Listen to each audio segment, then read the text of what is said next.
So, I had zero intention of sleeping in my car that night. I was out with some friends in downtown St. Louis, bar hopping. Just enjoying the night, you know. But then I lost track of how much I'd been drinking. By the time it hit me, I was way too hammered to drive. But I didn't want to blow money on a hotel or figure out an Uber back to the suburbs. So I made the dumb decision to sleep it off in my car. I ended up parking in this small, mostly empty lot near the riverfront. It seemed quiet enough. No sketchy vibes. At least at first. My car is an old sedan. Not exactly built for comfort, but I tried to make the back seat work. Grabbed a ratty sweatshirt from the trunk to use as a pillow. Cracked the windows down, just enough for air. The streetlights were flickering above, giving off this weird, eerie glow, but I was too tired and too buzzed to care. Eventually, I drifted off. But at around 2 a.m., I woke up to this tapping on my window. My first thought? Great. A cop's gonna bust me for sleeping here. But nope, it wasn't a cop.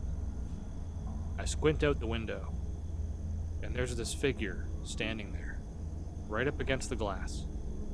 The light from the street barely hitting them. Just enough to make out the shape of someone in a hoodie, standing way too close to my car for comfort. I tried to play it cool, thinking maybe they'd go away if I didn't react. But then they started circling the car, slowly, dragging their fingers along the glass. My heart was pounding. They stopped at the driver's side door, and I hear them try the handle. Thank God I'd locked it.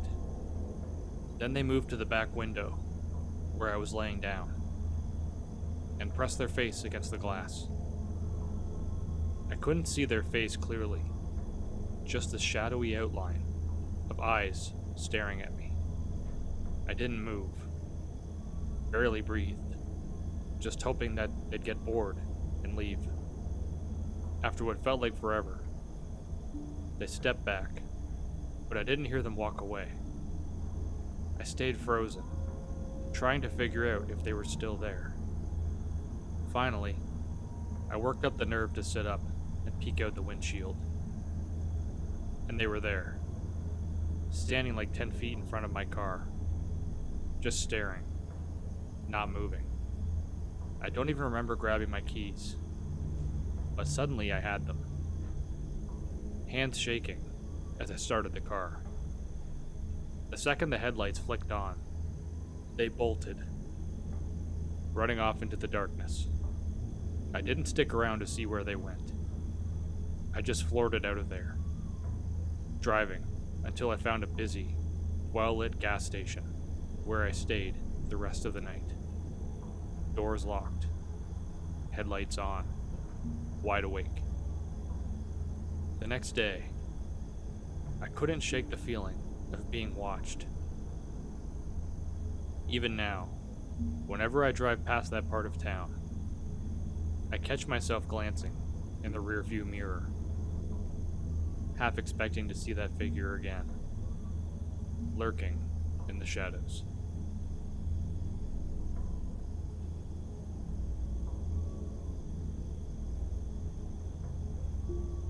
This just happened to me last week, and I'm still a little shaken up. So, I work as a warehouse manager for a construction company in the Bay Area. We recently got news that we were shutting down, so they're having us clean it out.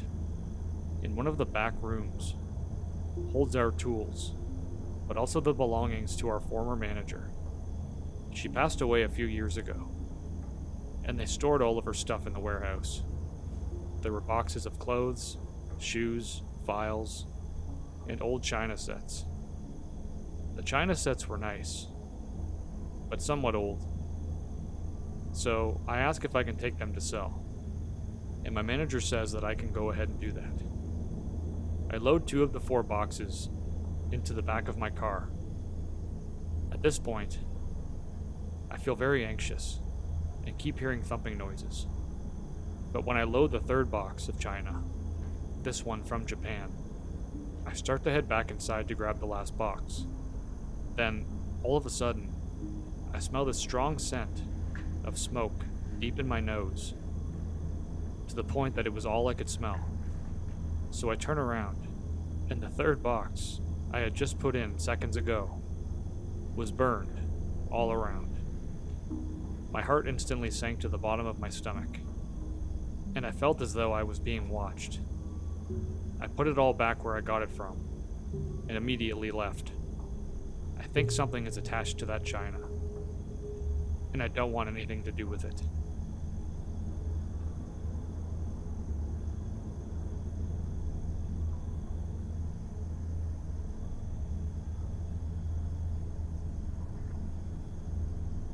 I was 8. My sister was 5. We got it in our heads to walk home from school instead of waiting for our parents. They were late. It was a pretty rural area back then. We were enjoying the sun, feeling like grown-ups, when a silver sedan slowed down by us. A man with a mostly bald head, black gloves, and a big smile leaned over and swung the passenger door out. We had to step around it. He said that our mom was sick, and he was sent to come pick us up. I started getting a bad feeling. I had never seen this man before. He said, "It's okay. Get in. You like candy?" He gestured to a small pile of Halloween candy on his burgundy seat. His eyes were on my sister. He only glanced at me.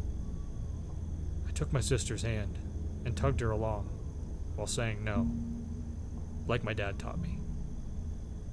He started backing up, keeping us in his open door. He told us to get in the car, over and over.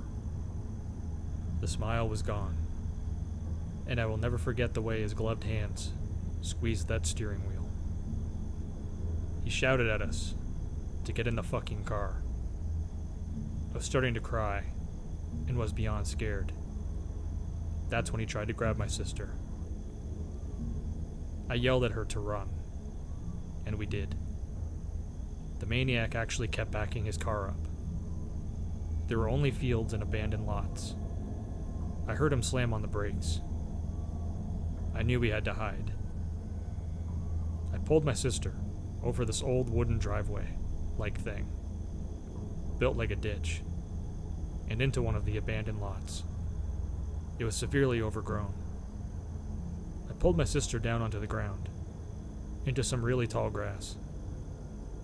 She was crying.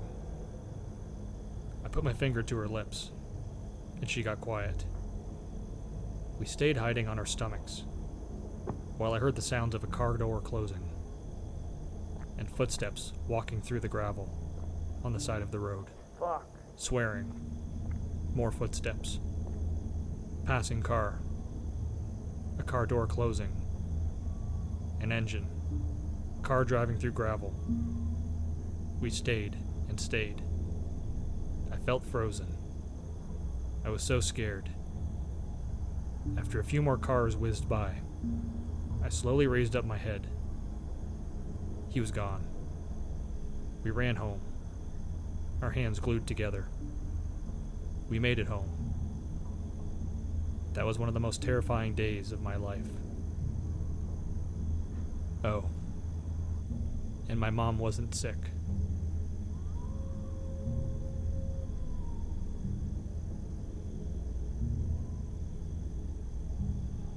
I, a 25-year-old female, had an experience about 4 days ago that I haven't been able to shake. I was dog and house sitting for my boyfriend while he was away on a backpacking trip. My boyfriend's home is in a semi-remote area at the bottom of a hill at the back of a few acres of property. He's right next to the highway, which was opposite to us as a small rural neighborhood. It's both very sketchy and very safe, meaning that the community is close, but people frequently keep to themselves. And there are lots of abandoned and dilapidated homes, right next to the very well-kept homes. A pretty typical countryside neighborhood. So I really didn't feel unsafe to agree to watch my boyfriend's property and his dog, Hennessy. Hennessy is a 115-pound, jet-black American Bulldog, Spanish Labrador mix. He's basically all muscle, and ever since my boyfriend and I began dating, he's become very protective of me and my own dog, Lottie. Lottie is a 57-pound poodle mix. I'm a dog groomer, so she's usually done up in pretty silly haircuts, with bows and everything. All of this is to say that one of my dogs is very intimidating, and the other is not. Because of his strength, however, I cannot walk Hennessy and Lottie at the same time on my own, and so I usually walk Lottie alone, and then go back and get Hennessy to walk him alone. We do about 30 minutes of walking each, and I like to take Hennessy after Lottie at night, because I feel safer with him as it gets later.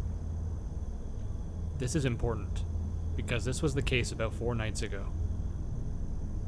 I was about 3/4 of the way through my walk with Lottie when I got this really weird feeling that I was being watched. The hairs on the back of my neck stood up, and I looked around to see that about 30 feet or so back, there was a tall man in a hoodie standing next to an older, run-down home. I instantly thought the hoodie was weird. I live in Northern California, and it's early August. It doesn't get colder than 87 degrees in the evening, especially when the sun was still setting, like it was at the time. I forced myself to brush it off, as I tend to be fairly paranoid due to my years of reading "Let's Not Meet" stories. As I kept walking, the sun kept setting, and the streets began to slowly get darker. I would glance back from time to time and noticed that the man was keeping pace with me, not breaking that 30-odd foot distance. If I turned a corner, so did he. If I sped up, so did he. Finally, we reached the highway, and I crossed right before a car came speeding past, hoping that if the guy was following me, this would put some distance between him and myself, which it did. But that didn't stop him from continuing to follow me. I walked as fast as I could to the house, not wanting to turn around, but now being able to hear his footsteps on the gravel. At this point, Lottie had noticed him too, and started to bark and growl. I forced her to keep moving, and thankfully, made it back inside the house, slamming and locking the door, hoping that that was the end of it. It was not. Moments after I'd shut and locked the door, I felt someone trying to open it. The dogs heard this too, and started barking, because they always do when someone is at the door. There's no peephole on my door, but I can talk to whoever's on the other side. It's a pretty thin door. So I yelled out and asked who was there. Through the barking, I could hear a man's voice. "I love your dog. Can I meet her?" For some reason, the way he said it was so creepy. It was like there was nothing behind it. Kind of like he'd rehearsed the line, or decided to say it beforehand. I yelled back, "No," and asked, "Please go away." He paused for another second, and then again said, "I love your dog. Can I meet her?" He starts trying the door handle again, this time pushing up against the door. By this point, Hennessy can tell that something is wrong, and so can Lottie. The hair on the back of Hennessy's neck is standing up, and he's mashing his teeth while growling. At that moment, I don't know what possessed me, but I threw Lottie into the bathroom behind me, and grabbed Hennessy by the collar, keeping him close to the door with me. He's still barking and going crazy. "I love your dog. Can I meet her?" I hear the man repeat that he wants to meet my dog, and I yell out, "Leave!" He paused, and then slammed into my door, I saw the door move, and at that moment, I unlocked the door and opened it just wide enough that Hennessy could get about halfway out. He's going bonkers at this point. My hand is starting to hurt from holding him back. I can hear his teeth clacking as he ferociously chomps towards the man. Well, this dude was not expecting Hennessy. He stumbled back, almost falling over, and cursed as he scrambled to stay off the ground. He didn't even look at me, and instead booked it up the hill as fast as he could, and out of sight. I managed to pull Hennessy back in and called the cops to tell them what had happened. I never got a good look at the guy, and they basically told me that there wasn't anything I could really do. But they did take my statement, and told me that they'd contact me if anything ever came of it. I am so thankful for Hennessy. After all that, I snuggled up with him and Lottie that night, and cried because it had all hit me how terrifying that was. I literally went out the next day and bought him the biggest bone I could find, from a pet store nearly an hour away, because he'd earned it. I also got Lottie a little something too. I don't know why this creep didn't get the hint when I had 2 dogs barking inside, but my assumption is that he didn't really realize he was hearing 2 barks, or assumed that if I had 2 dogs, they were both like my puffy poodle. That is to say, he wasn't afraid. I'm so thankful the guy didn't have a firearm, and looking back now, I probably should have just called the cops and kept my door closed. But I hope that maybe, because he saw Hennessy, he'll know not to come back and mess with us. Because if he does, I'll let my big sweet boy rip his arm off.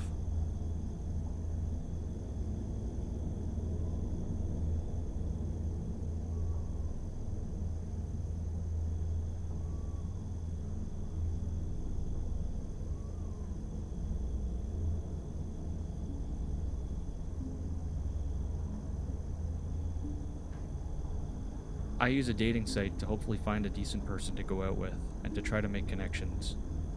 This dating site sadly has a lot of duds, and very, very few decent folk available on there. However, I remained optimistic and kept going back to check messages and things. I received a message from a normal-looking guy who seemed to have a lot of good things going for him. After a bit of talking, I felt really comfortable giving him my personal phone number, something I rarely ever do. We talked on the phone and found we had a lot of things in common. Both of us were nerdy and had some form of a collection of nerdy things. At that point, I really wanted to meet him in person, so we set up a day to go out for some brunch at a local place. He told me he was excited to meet me, and I told him the same. On the day of the date, we had our lovely brunch and talked about various things. He was an extremely tall guy, built like an ox. It was almost a little intimidating, but I do like some tall guys, so that didn't matter too much. After some talking, he got a text from his mom asking him where he was at, and that she needed him to come help her with his dad. He told me after the conversation with his mom that his dad was not doing so well, and was basically in hospice care at home. I gave my condolences and said it was fine to cut the date off short, so he can go take care of his dad. I even told him that I'd like to see him again sometime soon, when he was available, which he felt the same about. As we left the restaurant, and I headed to my car, we ended up stopping for a short time and conversed just a little bit longer. But then, all of a sudden, he asked me if I wanted to feel him. I was taken aback by what he said and asked him what he meant. It was so out of nowhere that I didn't think he meant his groin.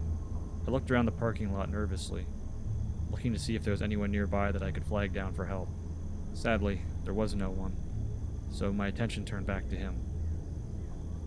Afraid of what he might do, and him waiting there expectantly for me to touch him, I shakily reached my hand and tried to aim not directly upon his crotch. Then I announced, "Oh yeah, sure can feel it." I laughed nervously and lied. But then he forcefully grabbed my hand and brought it to his groin. Thankfully, I still didn't feel it, as I still kind of aimed offset. He asked me if I feel it now, and I lied once again and said yeah, I felt it. I was so afraid and was at a loss for words. He towered over me like a skyscraper. If he wanted to, he could have easily lifted me up put a hand over my mouth, and shoved me into his car without breaking a sweat. To cut the awkward silence, I said, "Well, I better go now." He said goodbye and left to go to his car, and I torpedoed into my own car and locked the door as soon as I sat on the seat.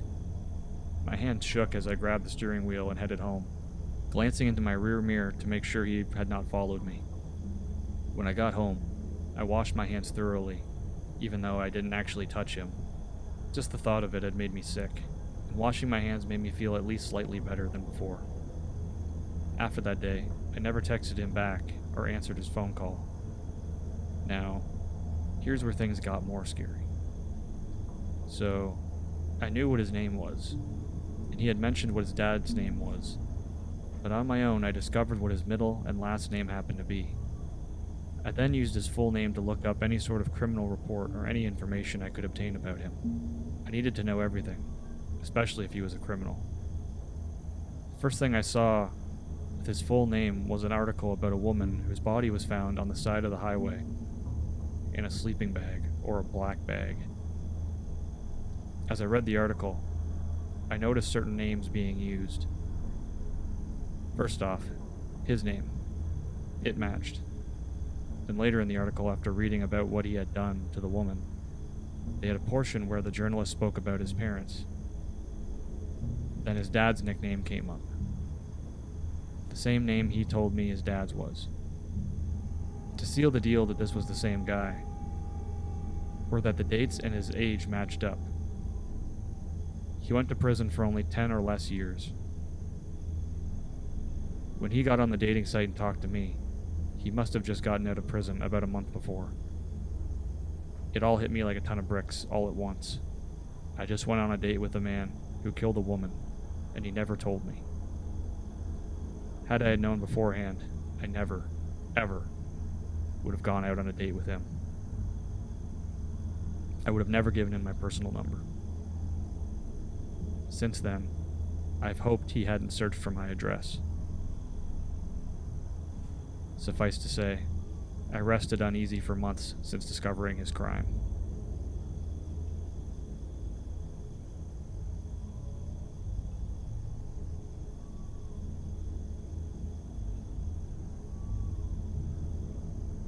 When I was single, I ventured into the world of online dating and stumbled upon a guy named William. Our initial interactions seemed harmless enough as we exchanged messages. But one day, things took a bizarre turn when we exchanged numbers and he initiated a call. During our conversation, he adopted an unsettling demeanor, referring to me as his pet, subjecting me to a weird intelligence test. Despite passing the test, his behavior grew increasingly strange. One particularly alarming proposition involved his desire for me to visit him and star in a homemade horror film, wherein he envisioned me as a belly dancer performing in scenes of a questionable nature, including a chilling scenario of bathing with him in a tub of fake, or so I'd hoped, blood. His unsettling ideas even extended to plans to lure me into the woods to experiment with hypnosis using an emerald necklace. Feeling deeply unsettled, I made the decision to sever ties with him. As I went to his profile to block him from further contact, curiosity led me through his photos first. What I discovered only fueled my unease. He was a bald man, adorned with tattoos, sporting eerie white contact lenses, and posing in unsettling scenarios, such as a, hopefully fake, blood-covered garage while wearing a ski mask. Without hesitation, I blocked him, hoping to leave this creepy encounter behind me. Years later, just when I thought I had escaped his eerie presence, fate threw an unexpected curveball. While I was driving home from the mall, a vehicle pulled up beside me. To my horror, it was William. His eerie grin and knowing wave sent shivers down my spine. I watched him as he sped off. The memory of our strange conversations and his eerie demeanor came flooding back to me. That night, I made sure all my doors were locked, and I double-checked the windows. I couldn't help but wonder what could have happened if I had agreed to meet him in person. But I was grateful for my instincts that led me to block him all those years ago. From that day on, I was a lot more cautious about who I interacted with online, realizing that not everyone is who they seem to be.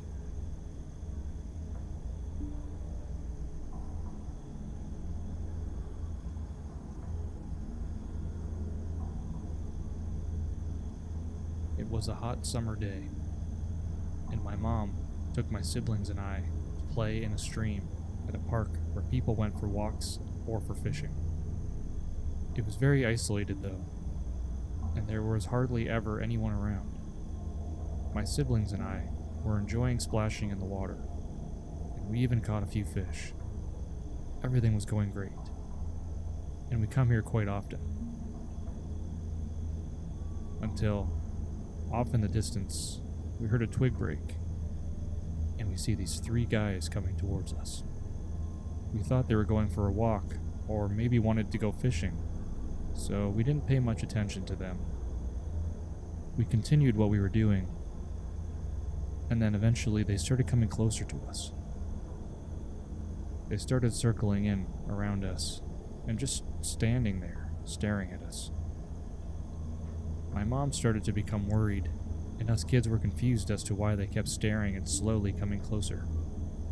They all looked at each other in a creepy way, and then continued surrounding us.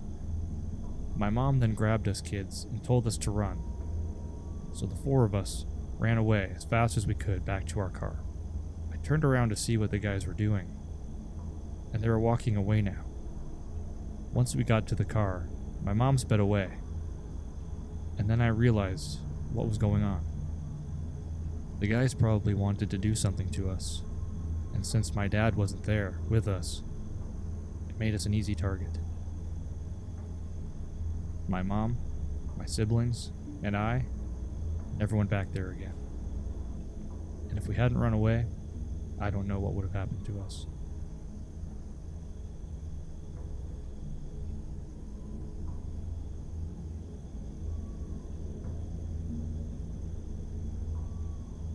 At my university, there's a castle just off campus that is home to a secret society. The secret society goes back to the 1800s, and obviously everything they do is kept under serious wraps. On Halloween a couple of years ago, some friends and I went to this castle because we thought it would be fun to go by the creepy castle on Halloween. I had done some research beforehand on the secret society, and there were many articles tying them to demonic and weird stuff, so I thought it would be perfect for Halloween. Anyways, the road to the castle is at the end of a residential street, and you have to walk on a gravel path into the woods to get to it. As we were walking up to the castle, we heard a woman let out the most blood-curdling scream I've ever heard. At that moment, we all ran back to the residential road. Most of the people we were with decided to head back to campus because they were seriously freaked out, but a few of us stayed. We walked back over to the castle, and this time, we noticed people standing on top of the castle with black hooded robes.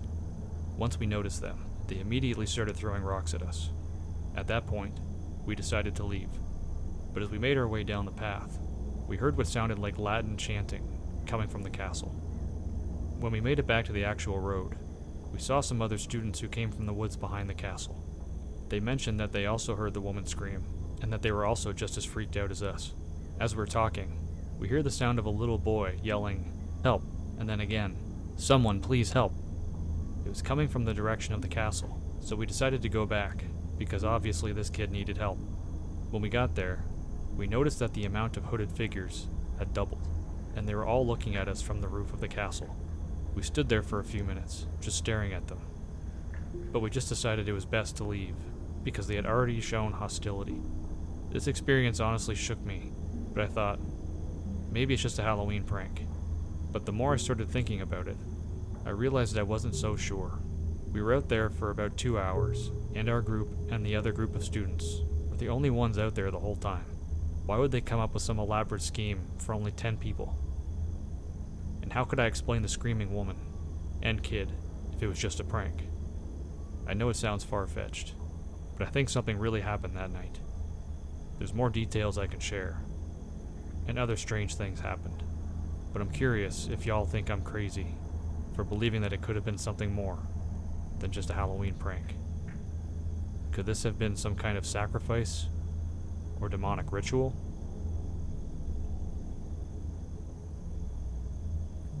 This is one of the most creepy and traumatizing things that has ever happened to me.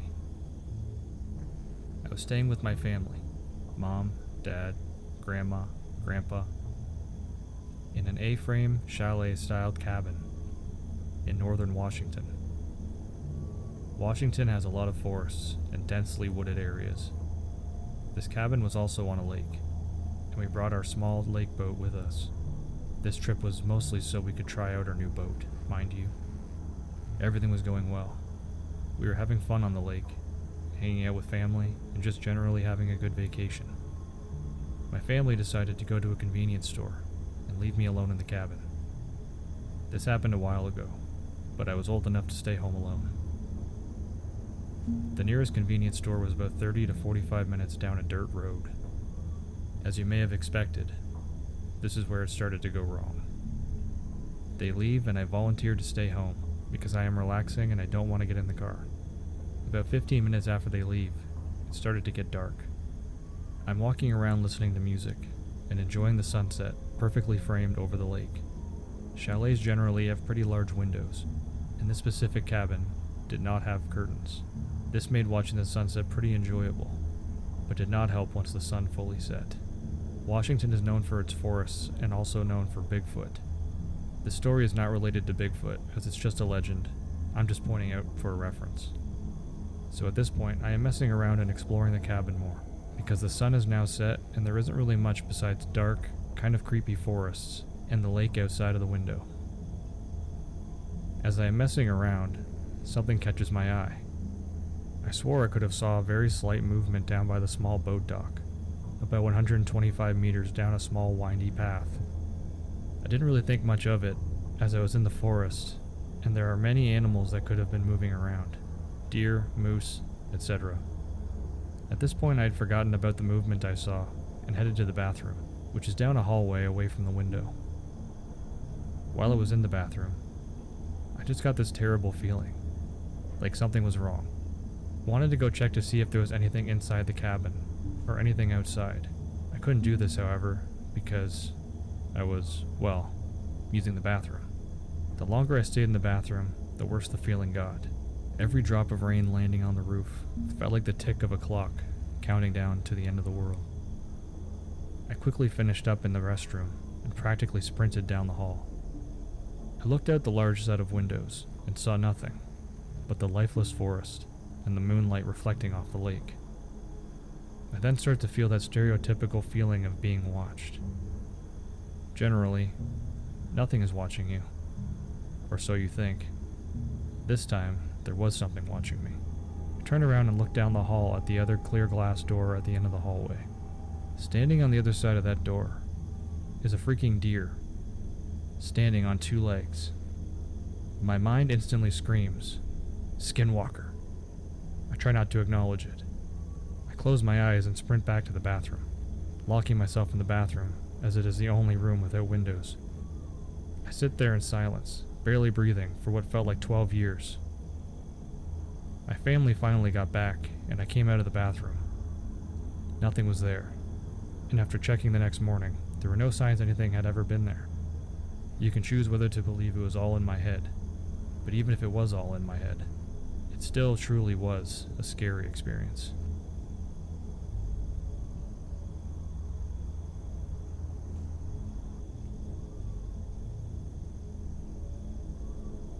Back in 2014, I was out camping with my friends in the Amamore region of Queensland.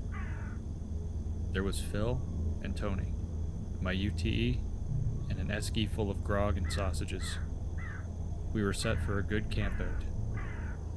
We were driving through the forestry, through some of the four-wheel drive tracks, and found a secluded spot by a creek to set up camp for the night. We were sitting around a fire, having a barbie, and a couple tinnies, and sitting back having a fish. We were catching mostly dewfish, except for one fair-sized bass and a turtle. Sometime through the night, everything seemed to go silent. It was a fairly bright night, and earlier, the birds were crying out. Frogs were frogging, crickets were chirping. Now, as we were all getting tired and conversation lulled, I noticed it. Silence, except for the fire and the sounds of the creek. It was unnerving. Phil noted it out loud, and the unease in the glances between each of us made the moment feel more tense. It was broken when a loud splash sounded from up the creek. It was like a massive rock was thrown into the water. We all gazed toward the sound, but nothing could be seen. We assumed it was a fish jumping in the creek, or a branch falling, or something like that. After a few terrifying minutes, the sounds of the animals began again, and it was as if the silence never was. We put off sleep for a while, to clear the nerves. Tony hooked something big, and we excitedly watched as his line snapped. While Phil and I tried casting out, we both caught nothing but snags. We set up swags in a triangle around the fire, and decided to call it a night. Within minutes, Phil was fast asleep, and snoring loudly. I was gazing up at the stars through the fly screen, just about to drift off to sleep, when I noticed that silence had returned. It was only Phil's snoring, and the lapping of the water along the shallows that sounded. The fire had died down a bit by now, and the wind was still. I could hear sporadic things. Leaves scuffling, twigs breaking every now and again. Isolated nature sounds amongst the silence. My heart stopped when I heard some stones on the riverbank move. When it sounded again, not once, but twice, I began to hold my breath. Initially, I shook my head at myself.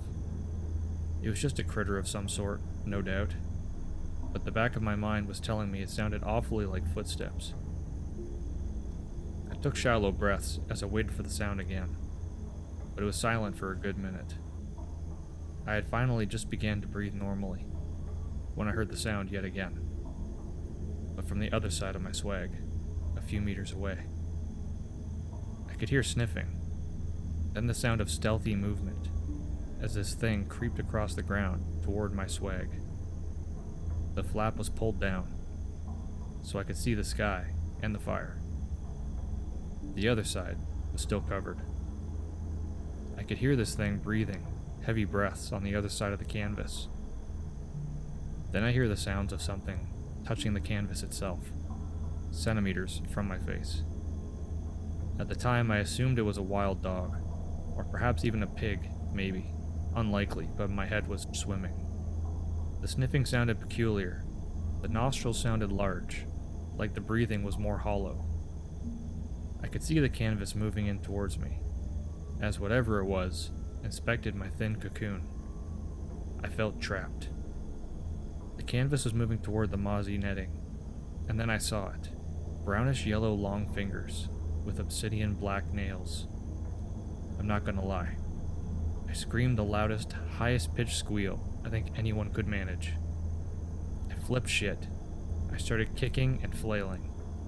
Tony let out a, "What the fuck?" before an even more expressive, "What the fuck?" before flipping out like I was. I heard a loud sound from the distance, and the thing that was above me ran away from our screams across the riverbank and loudly crashed into the water. Phil began shouting as he awoke to our panic and hearing the splashing. Tony and I had already scrambled out of our swags and were legging it to the car. I could have beat Kathy Freeman that night. Phil joined us as we shouted at him to get the fuck over here. He didn't need much persuasion, as he had looked at our strawn belongings and terrified faces. We got in the UTE, leaving our stuff behind. My dad was pissed because it was his swag I was using, and as I turned on the headlights, a yellowish brown and abnormally tall shape of a person moved behind a large tree. Phil saw what we saw this time and started going mental. I floored it through the forestry. I fucked some panels, and my suspension hated me for it. But we got the fuck out of that forestry. Every creek crossing was terrifying. We finally got off the dirt roads, and were heading back toward town. We crossed a small bridge, and from one side to the other was a trail of splashed water, as if something, or someone, dripping wet, moved from one side to the other. It could have just been water, but after what we saw, we were convinced it was the same creatures. Tony said later on that he saw the thing crouched over my swag when I screamed.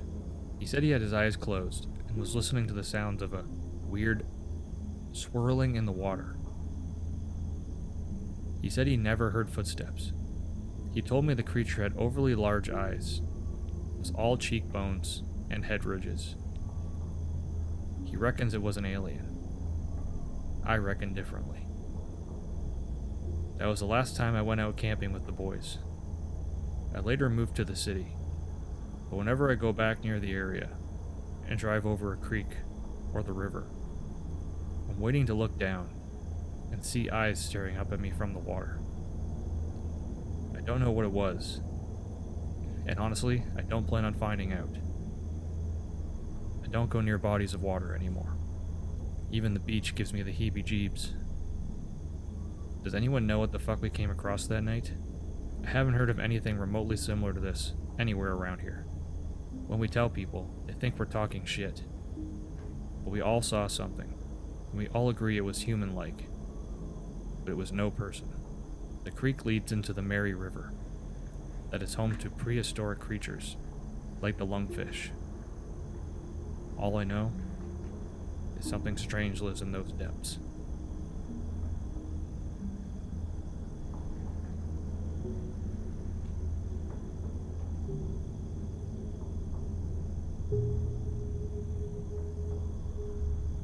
My birthday is October 21st.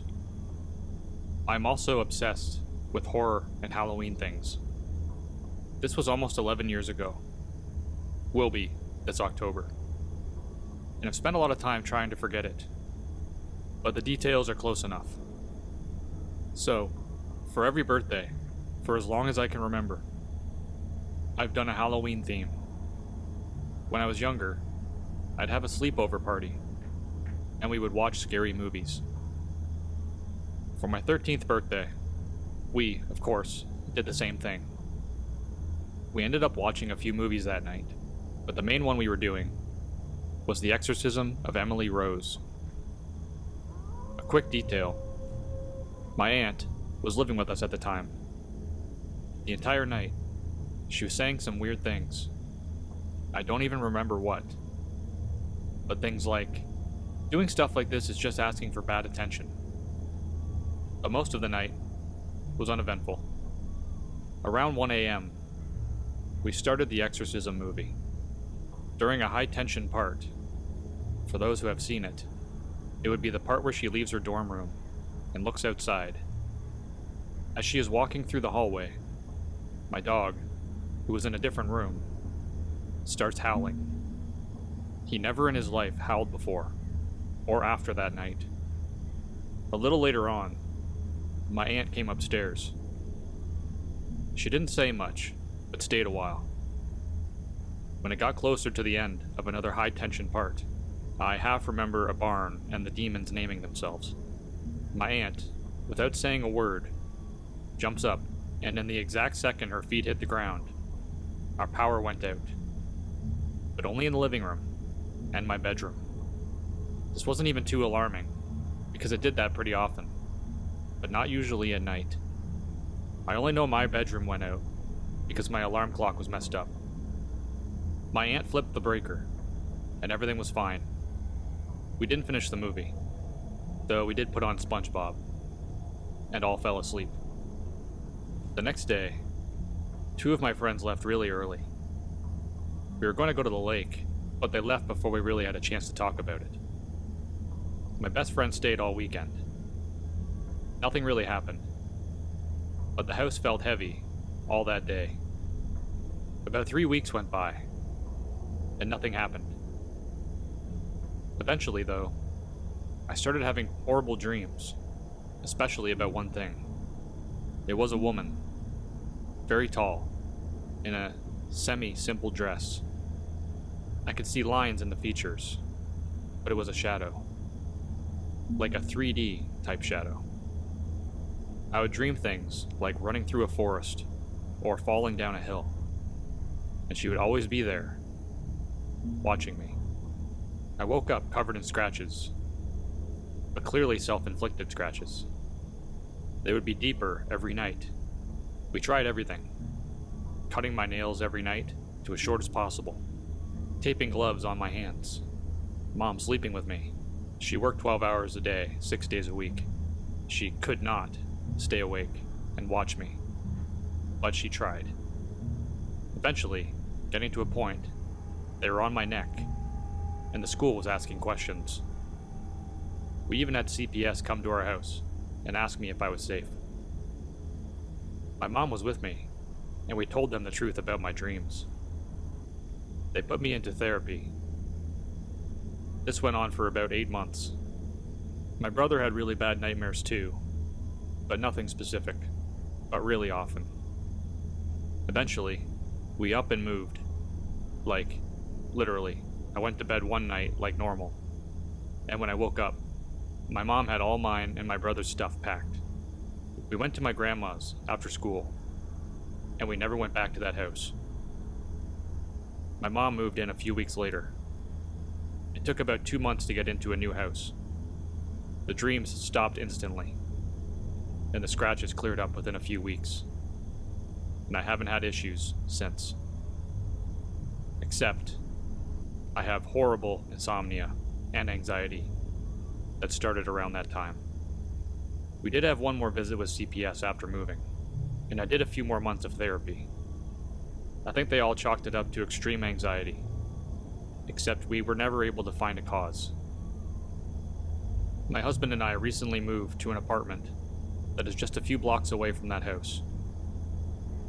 Within 3 weeks of moving in, I started scratching myself. Although I didn't dream about her at all. We were on a month-to-month lease, so we only spent 2 months there, then moved out.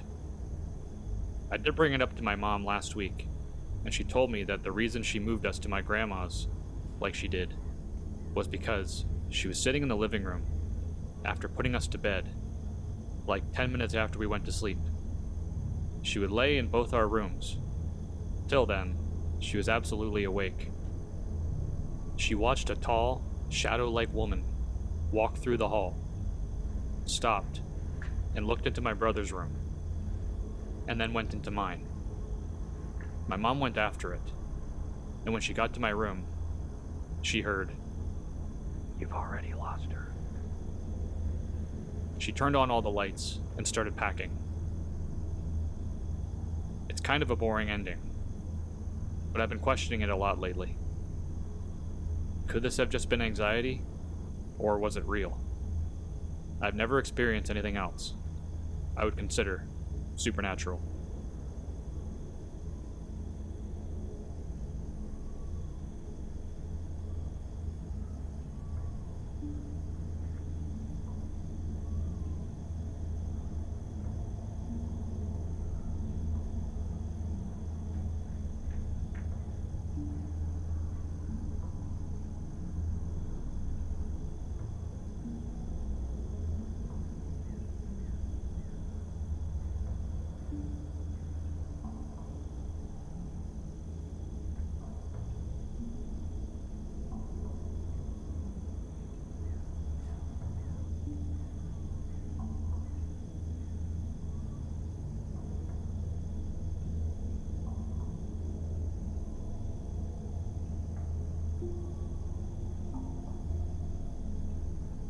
I've lived in the same house I've been living in for my whole life.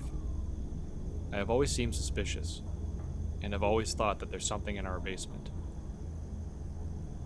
Our basement is quite big, and we have 2 doors on each side to the basement, but it's overall very beat up, dusty, and there's a bunch of random stuff down there. It's been like that forever, and we never really thought about getting it fixed, as we only go down there to do our laundry or store stuff. I haven't gone down there in a while, but I recently, about a month ago, adopted a cat. Everything was going well. She's a very sweet and affectionate girl that loves to play.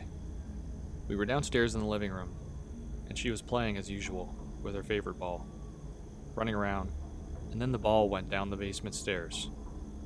After the ball fell down, my cat ran and grabbed it, and came back upstairs and continued to play. She then started throwing the ball down there a few times and running after it. That's just something she enjoys doing. She enjoys running after them on the stairs. She did that a few times, but then after the 6th time, she meowed continuously and loudly, and she came running back up without her ball. Very unusual, and she looked extremely scared. She hid behind me, and her tail was extremely fluffy, which happens when she's scared usually. She continued to meow, and she ran upstairs and hid for about 10 minutes. I knew something was up, so I decided to go downstairs. The 2 doors that were shut somehow opened on their own. I never really thought much of this, so I just shut them, grabbed her ball, and tried to comfort her. Then a few days ago, I couldn't find my cat anywhere, and decided to look in the basement, just in case she was maybe in there.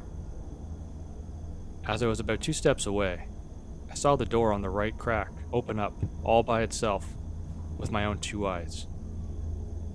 I then screamed, and my cat came running down once she heard me, and started hissing and meowing at the door. I then quickly shut the door and ran upstairs with my cat.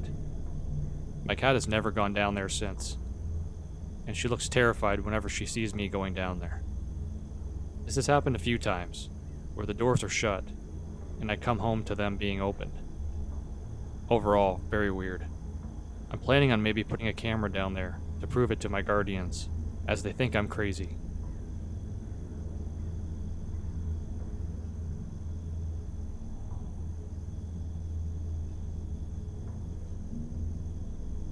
In the summer of 2022, I was desperate and frustrated. I'd quit my job a few months prior in the pursuit of my own startup, and my business wasn't exactly thriving. After 6 years of IVF treatment, my wife had blessed me with a daughter early that year, and while I was elated to be a father, the stress of being a dad, the financial pressures from the clinic, and the weight of being the sole provider for my family had taken a significant toll in the recent months. As summer approached, I decided I needed a weekend away to clear my head and get back into the grind. I decided to take a 2-night trip, just me and our dogs, to a lake off an old logging road, about 3 hours from home. It was one of my favorite spots, and I knew the woods there quite well. I packed my things, leashed the dogs, 2 blue heelers, and set out early one Tuesday morning. When I got to the trailhead, the parking lot was empty. Middle of the week, I was stoked to be alone. There was a single deer path up a canyon about 1,200 feet over 5 miles to get to the lake, and neither myself nor the dogs met anyone else on the trail the entire way up the mountain. I got to the lake around midday, spent the afternoon fishing, and collecting wood and water for the coming night. The lake was pristine and quiet, not a soul in sight. I was truly alone, aside from the dogs. I found a flat spot on the east side of the lake where the vegetation cleared, and I could set up a tent, and I made a small camp about 30 yards from the trail. I would have preferred to go further up the mountain, but it was still early in the season, and when I got to my campsite, the rest of the trail was too snow-packed to continue any further. As it was, I had to navigate over several hard-packed embankments before I got to a suitable area. The icy slush was difficult to navigate, even for the dogs. And when we had finally crushed our way over and through a few hundred yards, I made the decision we would be going no further. I set up my tent, hung my pack on a limb, and took my fishing pole back the direction I came. I spent the evening catching and cooking fish at the edge of the spillway, and as the sun began to set, the dogs and I made our way back to the tent. Slipping over wet stumps and clumsily pushing through the snow, I stumbled into camp exhausted and ready for a fire. As I approached the site, I realized some things were out of place. My pack, which had been hung on a limb, was sitting neatly on the other side of the clearing, about 20 feet from where I had left it. Sitting on top of it was a large eagle feather. The hair on the back of my neck stood up. The dogs began a low growl, but as they circled the site, there was no one there. As I approached my tent, a stick had been used to carve an inscription into the dirt outside the entrance. It was 2 U's, one upside down, connected to the other by a thin line, and then further connected by another line to a larger U shape. I would describe it as a Native American petroglyph in the shape of a bird or an eagle. Uniform, symmetrical, and above all things, fresh. Someone had been here. Someone neither I nor 2 very distrusting dogs had seen, heard, or smelled. Someone who had left no footprints through the snow and mud. Someone who had not passed us on the trail, or whose car had not been parked at the trailhead. My stomach dropped. I felt the presence of being watched, but I couldn't tell from where.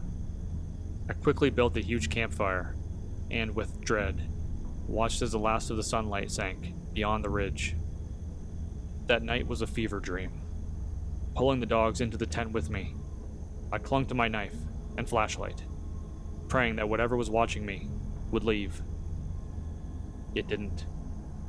Throughout the night, I was periodically awakened by a variety of sounds. Yells, shrieks, the snapping of branches. The dogs would sit up, growl, and bark, until I would open the screen of the tent and shine my light into the forest. At one point, I had just drifted off to sleep, when the dog's low growl woke me up. Thinking I might have the drop on whatever this was, I slowly unzipped the tent and leaned out with my flashlight. Taking a breath, I clicked it on. Standing just 3 feet away from me was a doe and her calf. I scanned across her. An entire herd was in the sight. As my dogs lost it, the deer spooked and sprinted back into the forest. A crushing and trampling noise as several dozen deer evacuated the area. As it faded, I heard laughter. The deep laughter of a man turned to crying as it escalated, then sobbing, and then to deep growling. Much more boisterous than anything my dogs could make, or even a bear would produce. I held the dogs tightly. Sleep eluded me for the rest of the night, and as soon as the sun peeked into the valley, I packed my things and left. I have never been so terrified in my life. Has anyone experienced something similar? It's been 2 years, and I can't make any sense of it. I need answers.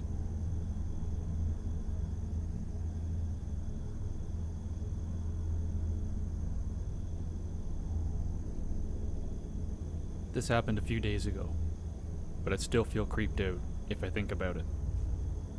I live near a big city, and I don't have a car, so I have to take the bus every day.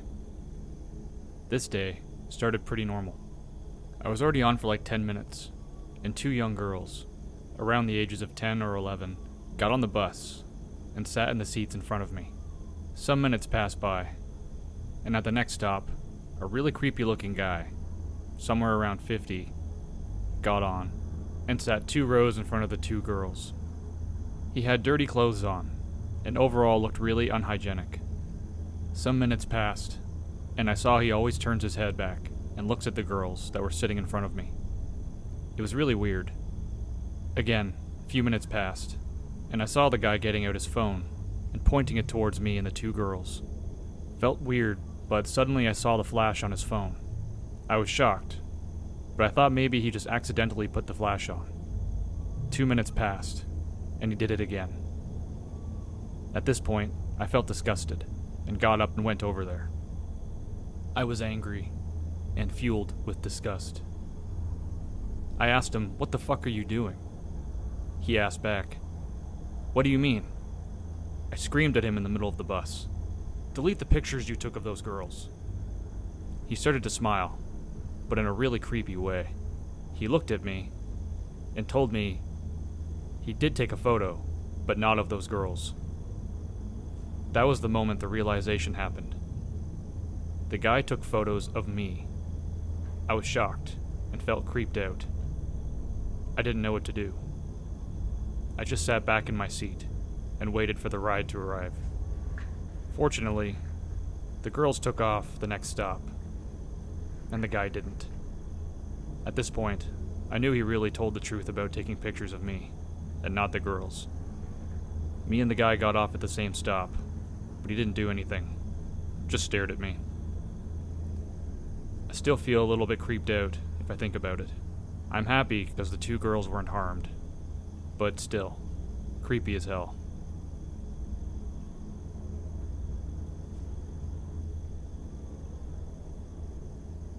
This happened some time ago.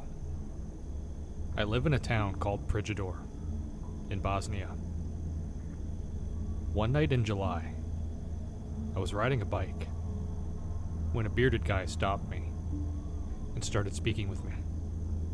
He seemed nice, so I continued talking. At the end, he said he was gonna introduce me to his daughter. Weird, but I thought he was joking. Then, I didn't see him again until November. Me and my friend, Amir, were walking to the local convenience store. Then, the bearded guy saw us and called us into his home to warm up, since it was snowing. His house was the house where one old man lived. So, I went, because I thought he was his son. He confirmed he was the son of that man, but that he went on vacation, and he is taking care of the house while he is away.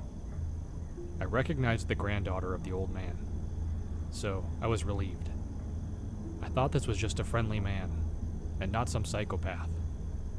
We continued to the convenience store, and as we were headed back, we saw Amir's girlfriend, who drove us back. As we were driving, 2 police cars passed us. We then saw 3 police cars parked in front of the house of the old man. The old man was on vacation, and his daughter and 2 granddaughters stayed to take care of the house. The thing is, he had 2 daughters and no sons. That man came into their house and threatened them to pretend like they were his family. The daughter took a chance while he was out and called the police. Unfortunately, it didn't end there. Later that night, I heard bangs on my door. I saw him through the window. He was yelling something, but I didn't hear what. I called the police, but he escaped. Last month, I found out he was arrested. He was a member of a religious Salafi cult. They are unfortunately present in high numbers in Bosnia.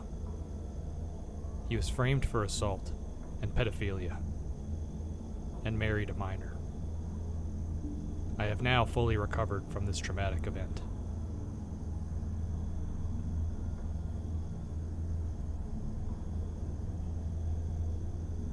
A few years ago, when my daughter was a toddler, my wife and I used to take her to a nearby lake to picnic, swim, and just unwind. It was a peaceful spot. Quiet, not too crowded. The kind of place where you could easily forget about the world for a while. One afternoon, after we'd finished eating, my wife decided to go for a quick swim, while I stayed on the beach with our daughter.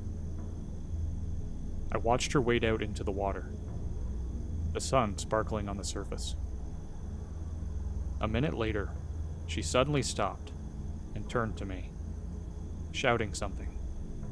At first, I couldn't make out what she said, but her expression was, off. Then I heard her, clearly. I think I just stepped on someone's face. I froze for a second, thinking maybe she was joking. But the look on her face wasn't playful. It was pale, almost terrified. She quickly started making her way back to the shore, her legs moving faster, like she couldn't get out of the water fast enough. When she got back to me, she was visibly shaken. She said that while she was swimming, her foot brushed up against something soft. And at first, she thought it was a rock, or a weird patch of seaweed. But when she pressed her foot down, she felt the unmistakable shape of a face beneath the water. A nose, an eye socket. She swore she felt the hollow of the eye. I considered going in to check it out, but something stopped me. The unease in my gut, maybe. We decided to pack up and leave right after that. The next day, the local news reported that a young boy, who had been missing for days, was found drowned in that same lake, not far from where we had been.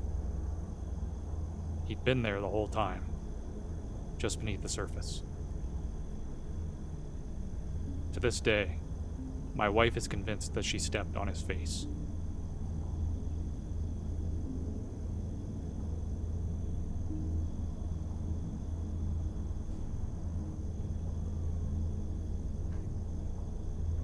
Halloween Day, 2015.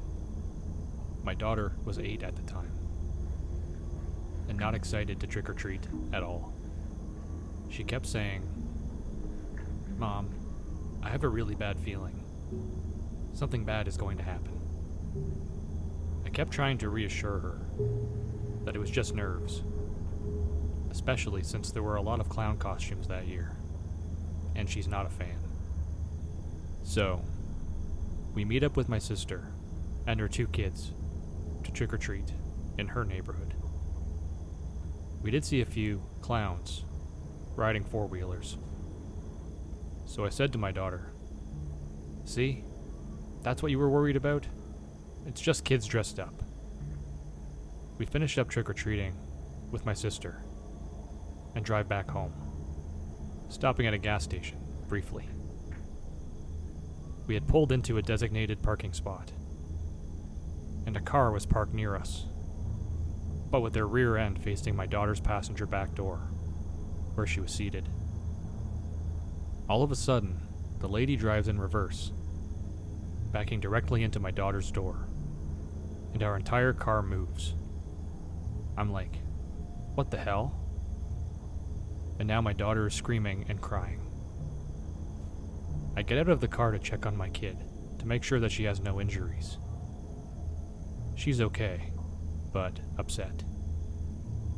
Then the crazy lady of the other car takes 2 young boys out of her car, whom are barefoot and in pajamas, and is screaming at me not to call the cops. Obviously, I dialed 911, and while I was waiting for their arrival, this lady takes the 2 boys and goes into a bar across the street. Cops show up, and I say, she went into that bar over there with 2 children.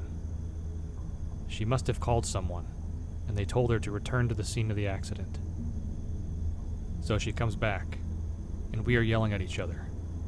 And who shows up but my ex-boyfriend? Yes, he is now dating the crazy lady. So, she hit my car so hard, it had to be realigned, and the whole 9. I didn't think she had car insurance, the way she was acting, and screaming not to call the cops. The whole way home, my daughter said, "See, Mom, I told you something bad was going to happen." She was right, and I will never dismiss her feelings again. Also, she is 17 now, and absolutely hates Halloween, and refused from then on to go trick-or-treating.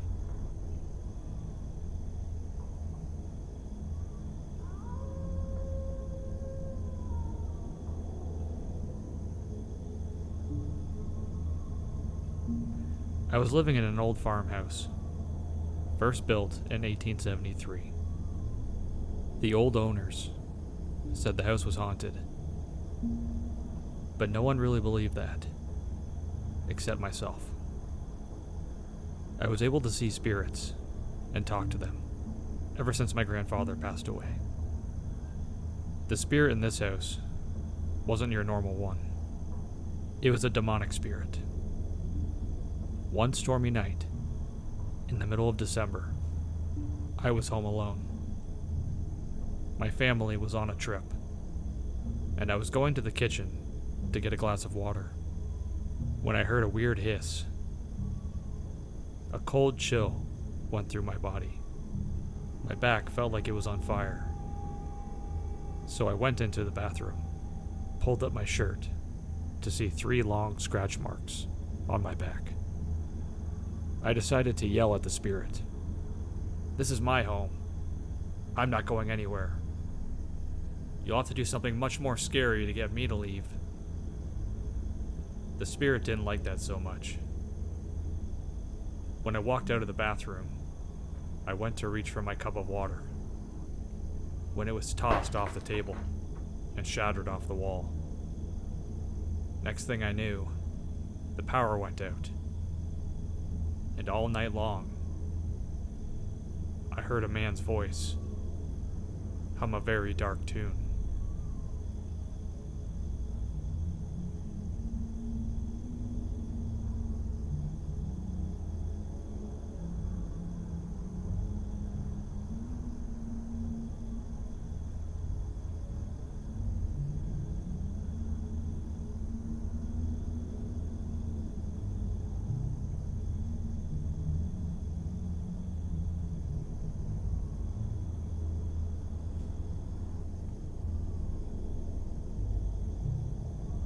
When I was younger, I used to go there all the time.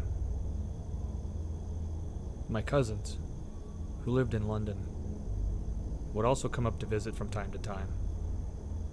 Well, one time I was sick, so I didn't go.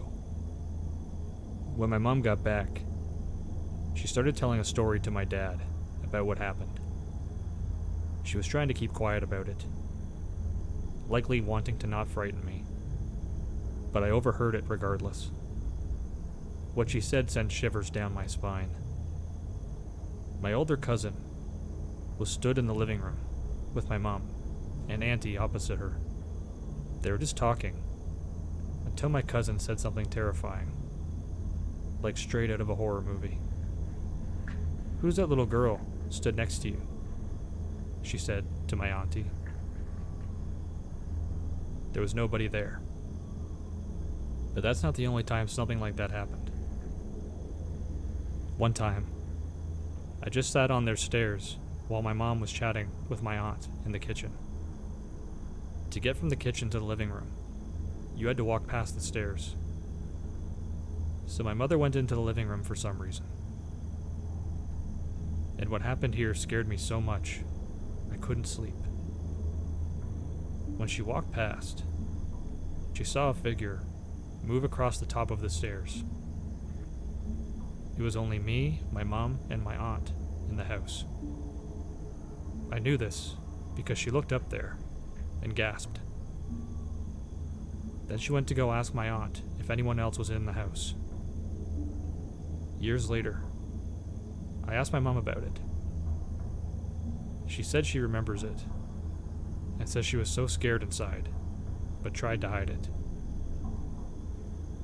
Another instance was when me and my brother had to sleep over at their house because my parents were away. Neither of us could sleep all night, so we resorted to talking. We talked about so many things together, and we were both having fun. My uncle and aunt were in bed in the house, but on the complete opposite side of the house, we heard a which we both assumed was my uncle, even though it seemed really loud and close to us. I was thinking about it recently, and I can't really shake the fact that something is off. the shh was really loud, and it sounded like it came from a lot closer than his room. Now I just can't stop thinking about something. What if it wasn't him that night?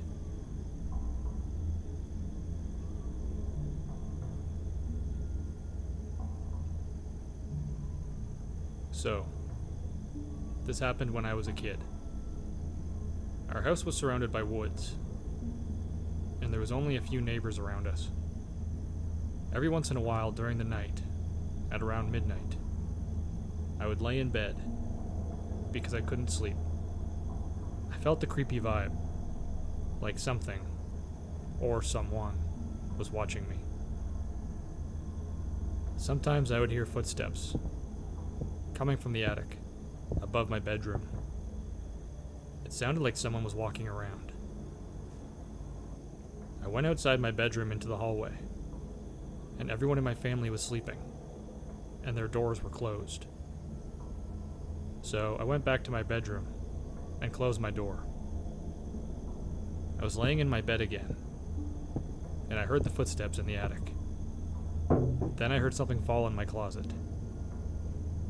I was so scared that I ran into my parents' bedroom and woke them up.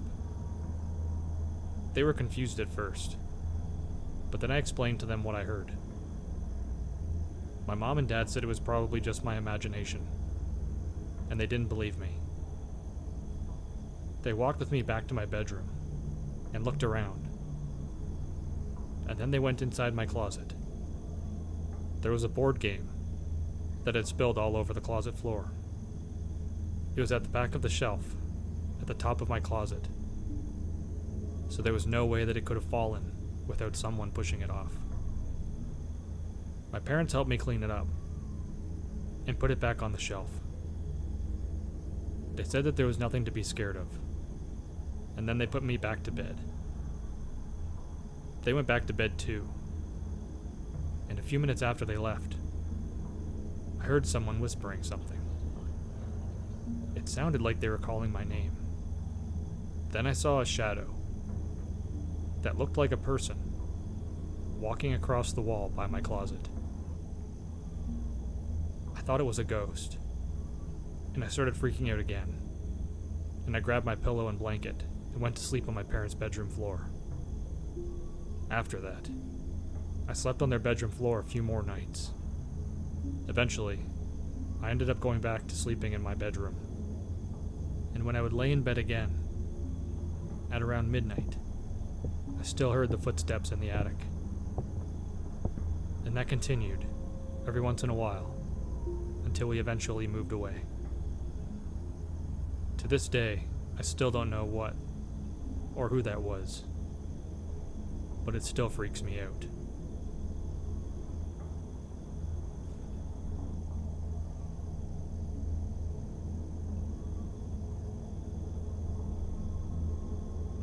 I, a 23-year-old female, just randomly remembered this incident happening to me when I was a child.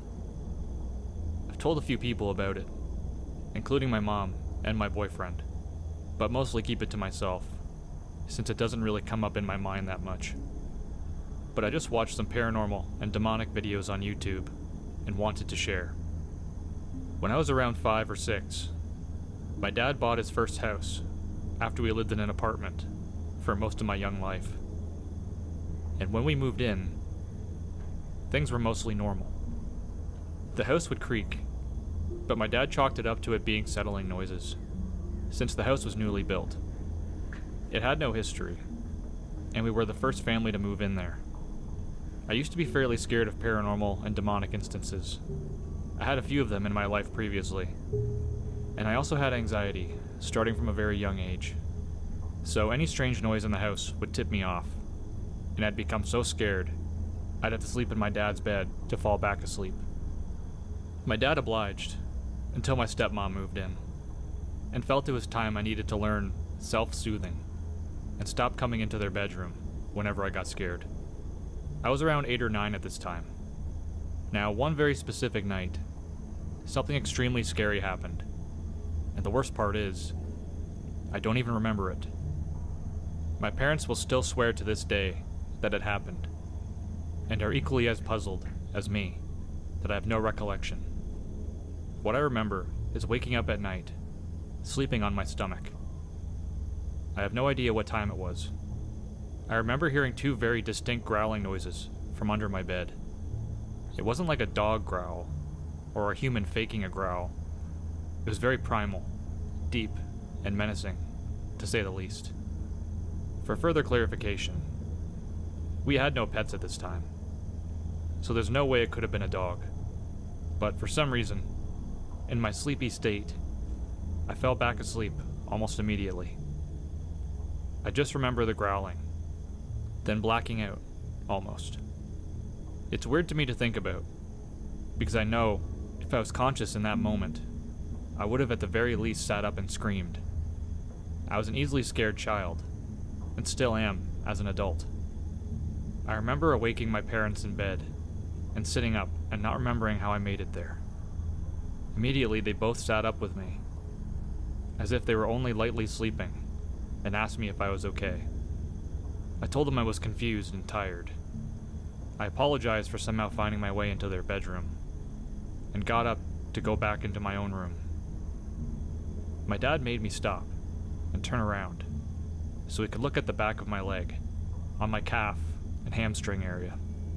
I let him, and I remember him touching my leg there and being confused and silent. I asked what was wrong, and he told me that the night before, around 3 a.m., I woke up screaming and practically almost broke their door down, banging on it and begging to be let inside. They locked their door at night. My parents then, of course, immediately knew something was wrong and opened the door without hesitation. My dad told me I clung to him, still screaming and crying that there was a demon under my bed, and it scratched me. I told him my leg was burning and insisted something had hurt me. He turned the lights on, and sure enough, both of them recall seeing a very distinct set of scratches on my leg. Spaced like human fingers, not like a cat scratch or a scrape from something. Intentional, red, raised scratches. My dad said he immediately investigated, but couldn't find anything. He looked under the bed with a flashlight, opened my closet, even walked around outside. Nothing. The house was locked, and so were my windows. They let me sleep in their bed because I was understandably inconsolable, and they didn't want me to sleep alone at that point anyway. When my dad checked my leg, the scratches were gone. There was nothing there. Nothing to prove anything happened. It still shocks me to this day that I don't remember a single moment except for the growling, like it's been deleted from my memory. It could have been traumatic enough that I blocked it out, but immediately, like as in the very next day, being confused about the situation like it never happened. You could say I was just an anxious child with nightmares, but with both of my parents insisting it happened, I can't just downplay it and say nothing happened. It's a truly unexplainable event in my life. Curious as to what your thoughts are.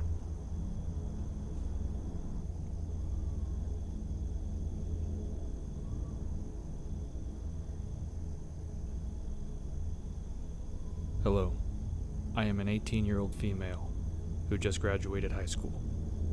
Me, my mom, and my 14-year-old sister moved in with my grandma a week after my dad and my grandfather died. Anyways, we moved in about a month ago. My grandma lives on a very rural dirt road that's easy to miss, that goes for miles. The closest neighbors live about 5 miles away. Recently, I've started to notice something standing at the edge of the woods. I got the bedroom that faces the woods, and there's a window right above my bed. The thing is hard to see, and it only shows up at night. It will faintly scream at random hours of the night. It's unnaturally pale. It looks almost human, but it's so unnatural looking. I don't know how to explain it. I brought it up to my mom and grandma, but they brushed it off as my mind playing tricks on me.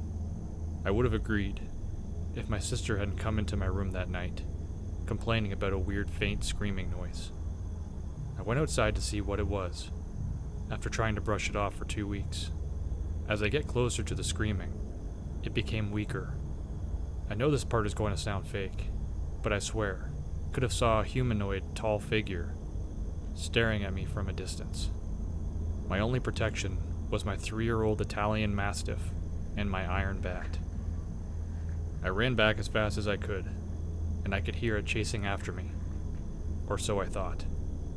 When I got inside, I looked at where I just spotted the thing, and it was still there. It definitely wasn't human.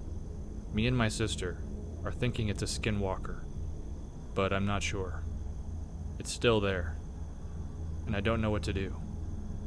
I know this story is kinda shitty, but I just need someone to believe me.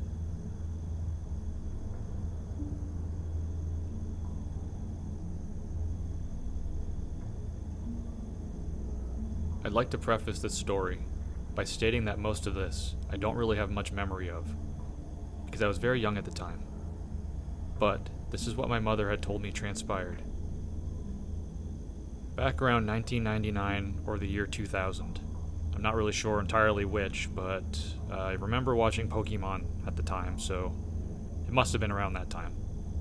I was 4 to 5 years old, and my father and mother broke up.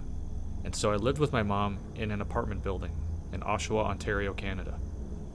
According to her, she and my father, who would routinely come over to visit, would smell rotting smells in the apartment from time to time, and never be able to identify where exactly the smell was coming from.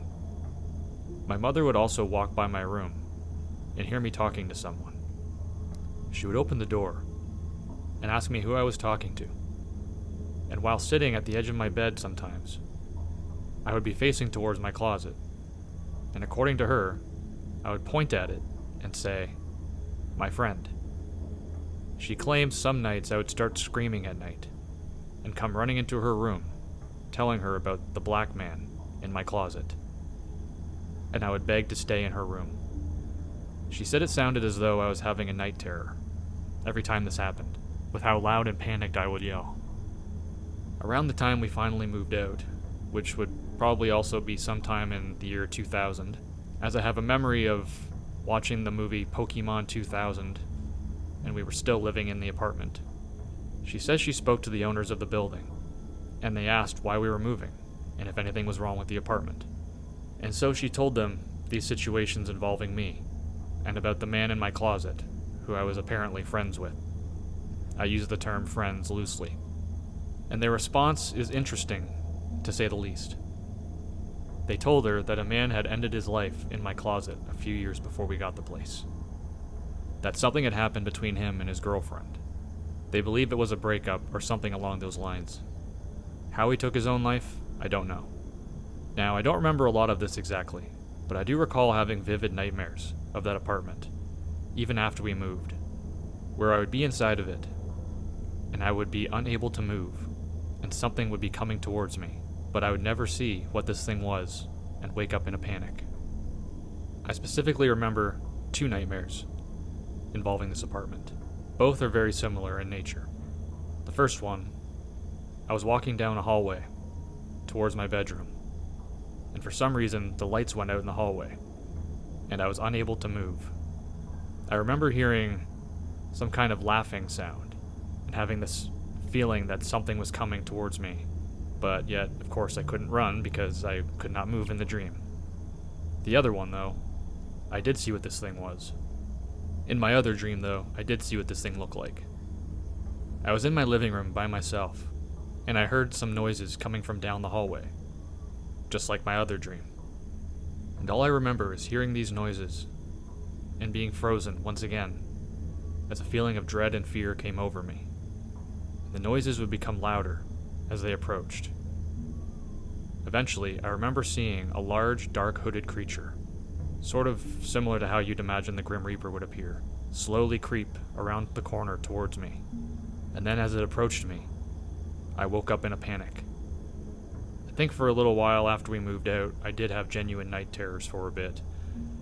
Again, like I said, I don't remember every single nightmare I had, but I do remember these 2 specifically. To be clear, a lot of this story is by the account of my mother, other than my nightmares, of course. And of course, it's also always possible that she could be embellishing a little bit. She could have possibly gotten some of the information incorrect, or potentially the owners of the apartment building could have just told her some ghost story just to scare her. But I don't see any reason for her to outright lie about this. And all these years later, she still stands by it when I ask about it.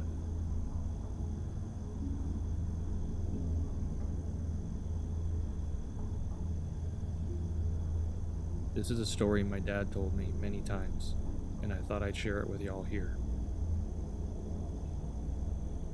In 1966, when my dad was little, around 13 to 14, he had begun reading what I'd like to call no-no books. Black magic type evil books. One night, around 2 to 3 in the morning, my dad got up to use the restroom. When he came out of the restroom, he heard what sounded like whispers coming from his room. At first, he thought it may have been my grandparents talking in their room. But as he sat and listened, he noticed it was coming from the opposite side of the room, from where his parents' room would have been. My dad finally pinpointed where it was coming from. The upper corner, where the walls and the ceiling meet. My dad told me he did not recognize the language the voices were speaking. He said it sounded like a dead language, one not spoken for 1,000 years. The voices also came through with a heavy hint of static, like an old radio station that's hardly in range. Freaked out, he called my grandfather to come in there. My grandfather opened the door and froze. "Who is in here with you?" my grandfather asked. "I don't know," my dad said, pointing to the corner of the room.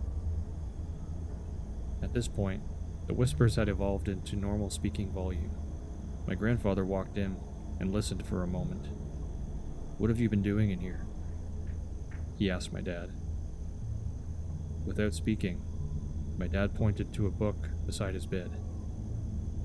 My grandfather, a pastor at their church, his face grew very pale. My grandfather grabbed the book with one hand and his cross he wore around his neck in the other. My dad and him walked into the living room. My grandfather built a little fire in their fireplace. At this point, my grandmother came out in her robe and asked, "What's going on, Don?" My dad, "I told you no TV this late." My grandfather looked at his wife in horror and said, "Honey, that's not the TV." Once the logs in the fireplace began to burn, my father tossed the book inside and waited. Once the book began to catch fire, the voices turned to screams that rattled the windows. They lasted about 7 seconds before everything went silent. I asked my grandfather about this story. He would always cut me off and snap, "We do not talk about that night. Period." My grandmother said pretty much the same thing, only nicer in her granny way. My dad told me this story 12 times, and it always captivated me. What were those voices? What were they saying? Was my dad close to opening up some kind of a portal? I don't know. But I do know he never picked up a no-no book again.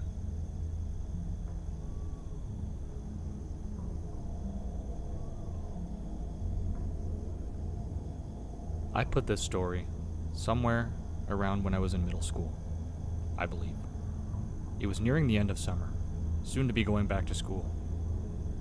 My second cousin had gotten a new apartment. 2-story, 2-bedroom, 1 bathroom, big kitchen, and a big living room. At the time, it was perfect for her. Her at the time boyfriend, now husband, and her 1 child. She invited us to spend the night with her, me and my elder sibling. Mom preferred to stay at home, but wanted to see the apartment still. We all loved it. Nice complex, right by the school. A few bad neighbors, but meh. Loved it for my cousin, nonetheless. And she was happy to have it. The neighborhood kids saw us while my mom and cousin were talking, spoiling my cousin's child, who was still a baby. Me and my sister talked with the kids. Toys, games, where from, etc. One older kid looked behind us to the apartment, chuckling. "I can't believe y'all moved in here. Man, I remember when that old lady..." My cousin immediately walked over, cutting the boy off, and told the kids it was time to leave. They did. We said goodbye to our mom, and we went inside. It was just me, my elder sibling, my cousin, and her baby now. By then, I forgot what the boy was saying, because we started playing video games, playing with the baby. All good things. That night is when crap got started. It was quiet, eerily so. The TV was on, but it was muted. My cousin was asleep in her bed with her baby, while me and my sibling slept on the floor with some blankets and sheets. Something woke me up, and I looked around to find nothing out of place. Everyone was still asleep. So, what woke me up? I stretch out, curl on my side to go back to sleep, when I hear it.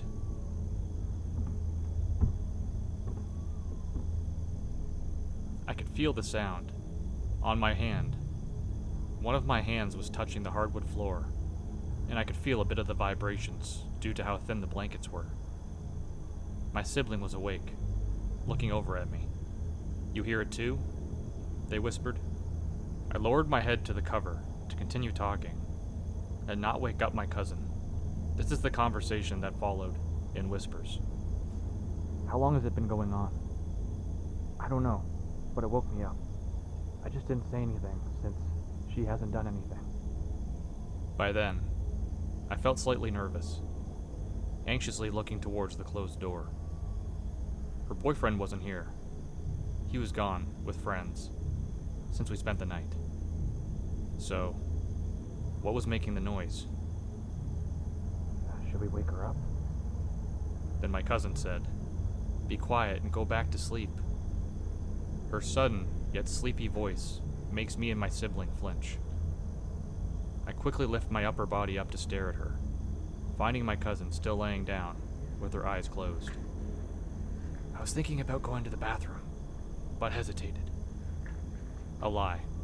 I didn't have to go, but my child brain was curious, and I'll be damned if I was going to lay there knowing someone was in our house without permission. Again, child brain. I was curious as hell. To this day, I still look back and want to smack my younger self over the head. My cousin told me to go to the bathroom, and my sibling looked at me nervously. They didn't want me to open the bedroom door. Who knows what's on the other side? I was younger than them, yet braver. Or stupid. I walked out, pulled the door closed until it was only a crack. It was cold, not just my bare feet touching the floor. The entire apartment was cold, minus my cousin's bedroom. The bathroom was about 5 steps away, giving you the chance to look down the stairs and see the front door. I stood there for a few seconds at the top of the stairs, waiting, watching with my hands clenched into fists. I could see moonlight coming through the small window of the front door, creating a small lit path on the floor in front of it. Everything else was dark and quiet. By then, my cousin was irritated, calling me back into the bedroom. I told her I was going to the bathroom, so she told me to hurry up. I flushed the toilet to make it seem like I really did use it, turned the water on, and started back into her bedroom. As soon as the door was closed, now I knew what the sound was. It was like someone coming up the stairs, yet didn't come all the way up. The sound was faster, not slow like the first time I heard it. I sneaked a glance towards my cousin, who watched me as I laid back down, telling me and my sibling to go back to sleep. We did, and the next morning, our mom came to get us. My cousin at the last moment tried to get us to stay after looking over her boyfriend's work schedule. My mom kept saying no, since we had school the next day. Finally, after some back and forth, my mom asked her, "Why do you want them to stay so badly? Your boyfriend isn't here?" He's working. But I miss y'all. And I want to spend some more time with y'all. My mom, not buying it for one damn second. Uh-huh. What's the real reason? My cousin, visibly anxious, replies, nothing. I just... Firmly, my mom says my cousin's name, and my cousin replies, "An old lady died in there. They found her at the bottom, in her nightgown. She didn't fall, though. It seemed like she died going up the stairs. I heard someone died in this neighborhood. I remember seeing the ambulance when I drove by one time on my way to work. But I didn't know it was my apartment." My mom immediately shook her head, saying me and my sister weren't coming back, and that neither was she. Nobody wanted to stay in that apartment. Not my aunt, not my cousin's sister, not even the boyfriend. He wanted them all to move out, but my cousin was happy to have her own apartment. He took overtime, so he wouldn't be there at the apartment for very long. It wasn't but a few days later, my cousin fully moved out, and into another apartment in a different neighborhood. In the years later, another family member moved into that neighborhood. I remember looking towards the apartment. It looked empty, like it has been for a while. When I asked the family member about the apartment, he laughed, saying, "Nobody want to live in there.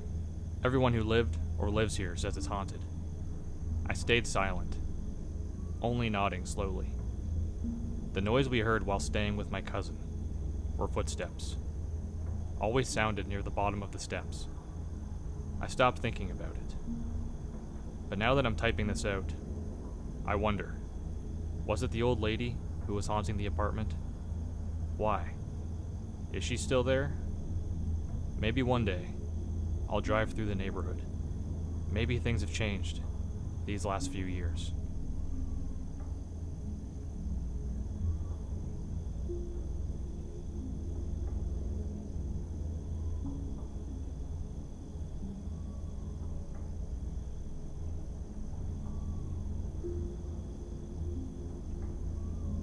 If you didn't read my last story, I live by this nature preserve on a dark road, which has hiking, frisbee golf, a park, blah blah blah.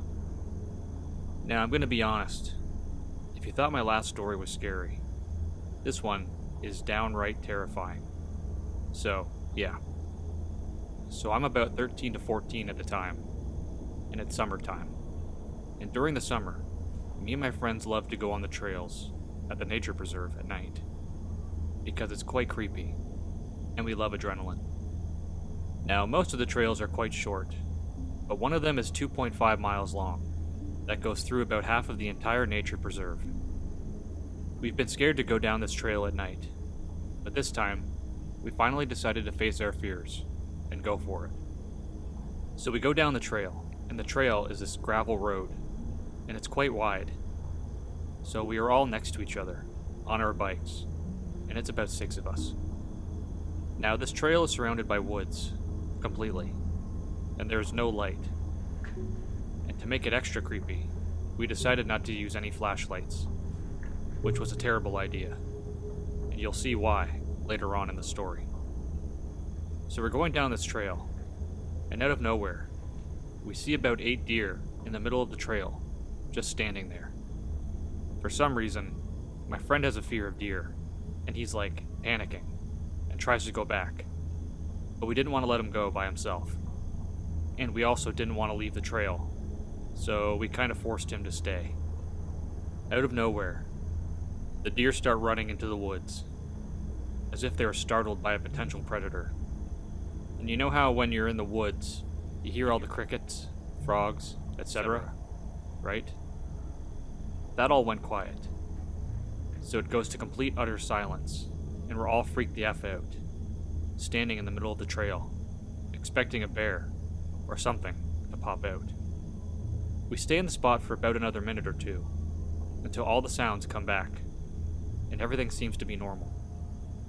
Now, I don't know why, but even after that, we still had the will to keep going down the trail. So we continued to go down the trail, and out of nowhere, the trail gets very narrow, like about 5 feet wide, and we didn't realize, so we all just go straight into the woods, off the trail, and eat shit. It took a little bit to recuperate, but we got into a straight line, and went down the narrow trail. At this point, the trail went from gravel road to just a small narrow dirt path. Now the following moments are by far the scariest moments of my life.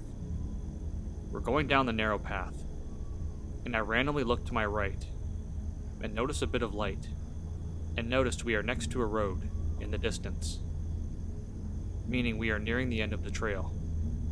Now, I'm looking at this road, and I'm not paying attention to what's in front of me, and I run straight into the person in front of me, and it was like a domino effect. We all fell down. As I'm getting back up, I start to hear the sound of wood knocking all around me, and we all hear it, and we were like, what the fuck? And then we hear people talking. You know what it sounds like to be in a room full of people talking, so you hear people talking but can't really make out what they're saying? That's what it was like. And then the voices stopped, and we noticed a silhouette on the road, in the distance, just standing, looking right at us. And we take this as a sign to turn around and leave. And so we race back. As we're riding back, as fast as we can, my bike chain breaks, so we stop and fix it, as fast as we can.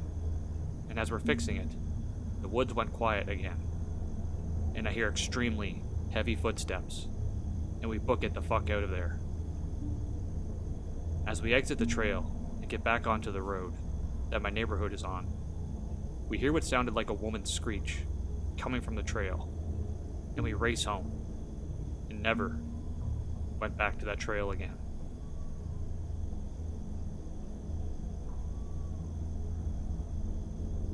Quick disclaimer. This isn't my story, but from a good friend of mine. We'll call her Jess. Yet still, the story sends shivers down my spine every time I think about it. So my friend, Jess, once drove back home from her parents' house through a rural area in southern Germany. Least to say, it was a late night and a relatively quiet ride, until the road ahead was suddenly blocked by what she described as a large log. She was super annoyed by this, because this was literally the only road she could have taken back, without driving for another hour or so, if she decided to drive back again. When she got out of the car to further inspect the roadblock, she didn't notice anything out of the ordinary. Germany is pretty tame when it comes to wildlife in rural areas, so there's usually no serious wildlife encounters apart from hedgehogs or a deer, and began to move the log out of the way. Don't know how long it took her, but by the time she was finished, another car had stopped not far behind her, waiting for her to continue driving. At least, that's what she thought. As soon as she got back into the driver's seat and continued her drive, she noticed that the car was following her. At first, she assumed it might have been coincidental, because on a singular road with nowhere else to go, it was only natural that the other car would take the same route as her. But it got weirder as soon as they entered the next town, and the car was still following her. She panicked, called the police, informing them about the situation, and that she's driving home so that they can intercept the stranger as soon as they arrive at her home address. Since she was relatively close to her house already, she knew it'd take the police probably a few more minutes until they got there as well. So she decided to park a few houses away to not appear suspicious. She continued to sit in the driver's seat to see if the car was still around, and indeed, the stranger even parked directly behind her. At this point, she had the pepper spray at ready, and the doors locked from the inside, and was obviously super anxious when a man got out of the car and walked up to her window, waving at first and gesturing toward the back of her car. Confused by this, she decided to roll the window down a tiny bit to ask what's up with this guy. The man explained he had only been following her until now, to tell her that, while he approached her car by the roadblock, a stranger had snuck into her trunk, and is probably still there. Jess was absolutely bewildered, yet terrified by this. She couldn't believe the guy outside her window at first, but he then showed her that he's called the police prior to their conversation on his phone, so she trusted him enough to get out of the car. Soon after, the police arrived, opened the trunk, and arrested the guy that had been hiding in there. Turns out, her initial stalker was telling the truth, and was really trying to help her out. I don't really have the details on who the guy in the trunk was, but I've been told that he definitely had ill intentions, probably breaking into her house, or whatnot. Since then, I never drove around with an unlocked car, the ones that don't lock automatically since then, and always check every window and my trunk before I get into my car.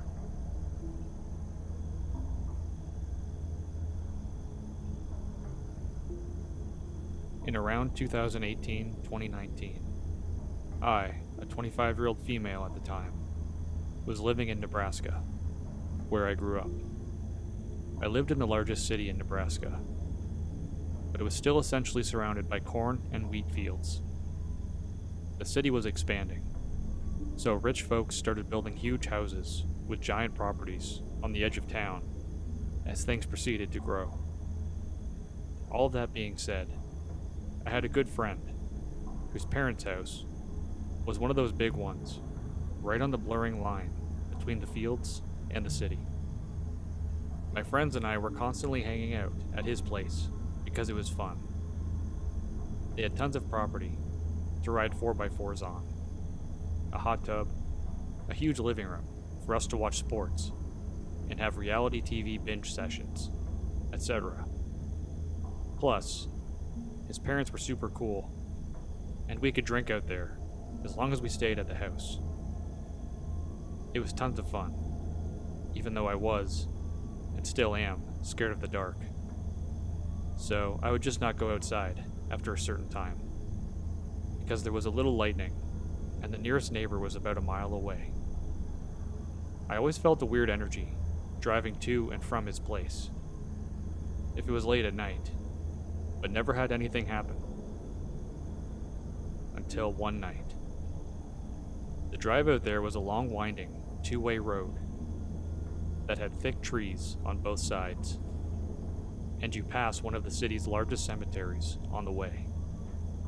Barely any lighting, of course, besides the street lamps every once in a while, and very little traffic. It's all inherently a bit creepy, and I'll admit to having sped through this section of road many times to get through it as quickly as possible. This one specific night was perfect spring weather, so I was driving with my windows down, listening to music, and it was around 10 p.m. I was coming around one of the curves in the road when I had to essentially slam on my brakes. Right in front of me in the middle of the road, maybe 50 yards away, was what looked like a family. Again, picture a completely pitch black road with thick forest on both sides, and only my headlights to show what's in front of me. This was a family of 3, maybe 4. A tall, slim woman, a man of average height and weight, a child with short hair, but couldn't tell the gender based on the clothing, and couldn't see their face, so maybe they were around 8 years old. And the mother was pushing a fucking stroller. Their clothes looked normal, not tattered, but also not nice. They also were not carrying any kind of light source, meaning before I arrived behind them in my car, they had been walking in the pitch black. They were all facing away from me, walking completely silently, in the middle of the street, the same direction that I was heading. I had turned my music down to hear if they were speaking, had music playing, etc. They didn't. The hairs on my arms immediately stood up. I came to a stop in the road behind them. Obviously. I just sat there for a moment to let them move. They seemed to be completely unaffected by me and didn't even turn their head slightly, nor did they attempt to move out of my way. I literally thought that I was going insane, or that I was dreaming. It was so surreal. Before I really had time to fully process and register what I was seeing, and how truly strange it was, they all, at the same time, stopped walking, and very slowly turned to face my car. This scared the absolute shit out of me. I honestly didn't even give myself enough time to look at their faces as they turned. I immediately threw my car in reverse and sent it backwards for probably a full 20 seconds before flipping a U-turn, nearly running myself off the road and booking it in the other direction. The only thing I remember noticing is that the stroller looked completely empty. This was the part that sticks in my mind the most. I've never felt terror like that in my life. I checked my rearview mirror probably 1,000 times before getting to a main road and never saw a glimpse of them. In fact, I never saw a glimpse of them ever again. I tried asking my friend and his family about it, only to essentially feel like I was insane because of the way they looked at me. Every time I tell this story, I get one of 3 reactions. They immediately think I'm fucking cuckoo, think I'm lying, or have had something sort of similar happen to them. I really don't care if no one believes me, honestly. It was, and still is, the creepiest thing to ever happen to me. I think about it all the time. It was either some weird-ass family trying to scare the shit out of someone, a distraction for an attempted robbery, assault, etc., or it was something more sinister. I'm going to tell myself, for probably the rest of my life, that it was the first option.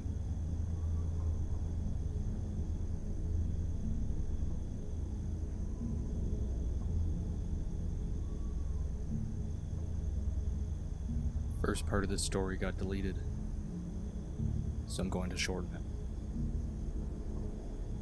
Basically, a summer camp me and my friend started to attend in 2019 does surveys every summer based on the topic we'll be discussing, so we get better at public speaking and a more generalized opinion from others in the area.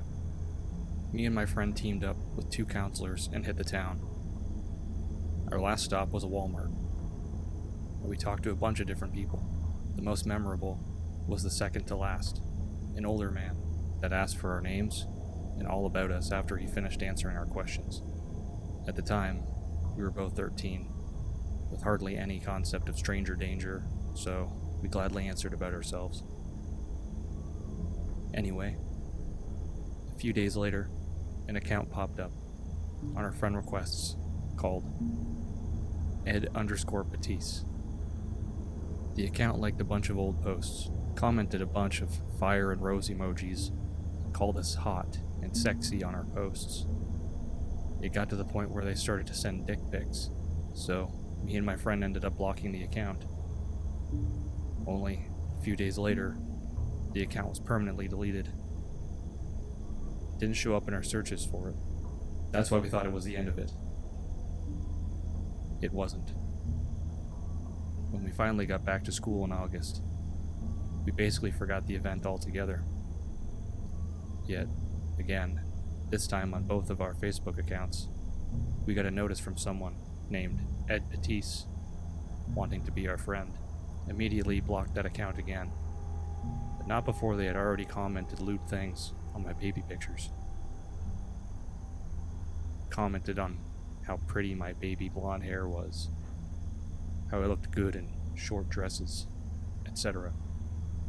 After that, we both talked to our parents about the situation. Other than keeping our accounts private, there wasn't much else we could really do. The cops shrugged and said to just take the app down completely. But hey, we were teens, so of course we didn't do that. Over the years, till the end of 2021, this man kept sending friend requests from different accounts with similar variations of the name, which was a bit stupid, but whatever. Though, at the beginning of 2022, this is where it starts to get really creepy. Accounts with the names and pictures of our friends started showing up in our notifications. So obviously, we added them, thinking it was our friends. We were wrong. Almost immediately, most of our posts had likes or comments on them from this account, and there were multiple DMs of dick pics to both of us. We blocked the account again. This became a reoccurring cycle. An account with friends' info, pictures, and mutual friends would get hacked, stolen, duplicated, etc., just so that they could friend us again and again, without us worrying too much about it. Finally, it got to the point we stopped adding people from our school at all, even friends. The final time this happened was in summer of 2022. 2022. The swarm of fake accounts had stopped roughly 2 months prior.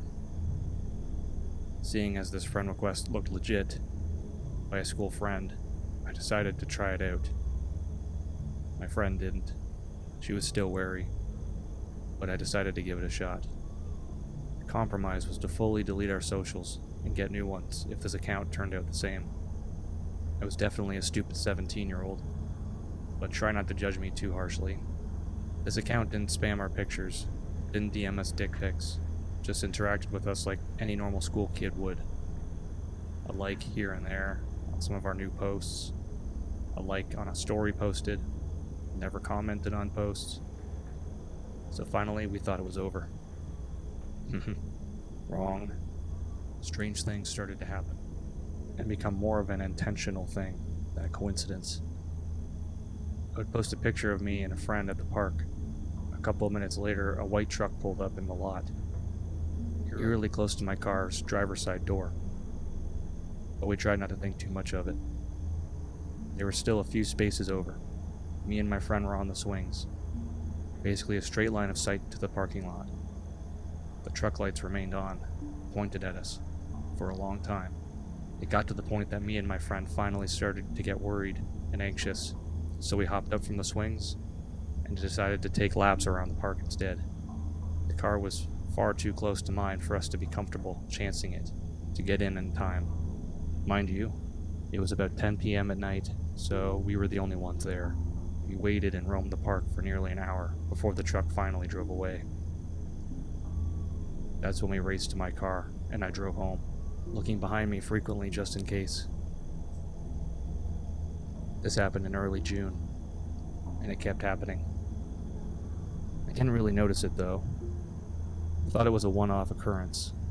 It never dawned in my head that it had happened after I posted the profile pictures, or said where I was with friends. But I started to see a white truck just about anywhere I posted about, even one that would wait outside my high school when I posted a story about my walk to my mom's store only a mile from our school. Again, young and dumb, I didn't think the worst of it. I thought it was a parent waiting for a kid. Plus, there is a bunch of people that own all kinds of variations of white trucks in my town. So I never put much worry into seeing them all the time. My friend never mentioned any white truck, and if we were together, we rarely saw any of them. But I started to get nervous of them after one time I was walking to my mom's store. I decided to take a glance at the driver of the truck that sat near the car line every day after school. It was the same, if not a little bit older, man from our Walmart survey trip of 2019. It was bizarre. Definitely we never expected to see him again. especially since we met him in a few towns over from our own town. Yet, lo and behold, he was right there. That's when I walked, probably ran actually, to my mom's store. This kept happening, and I finally knew I was being stalked after seeing him that first time, because I saw him everywhere on foot. Anyway, this post is getting long, so I'll fast forward to the last bit that happened on the last day of our shared summer camp in late July 2023. At this point, I was still 17, and since I was older than most of the new campers, I might as well have been considered a staff member. I drove kids to camp and home every night, and they paid me for the gas money, so I was cool doing it.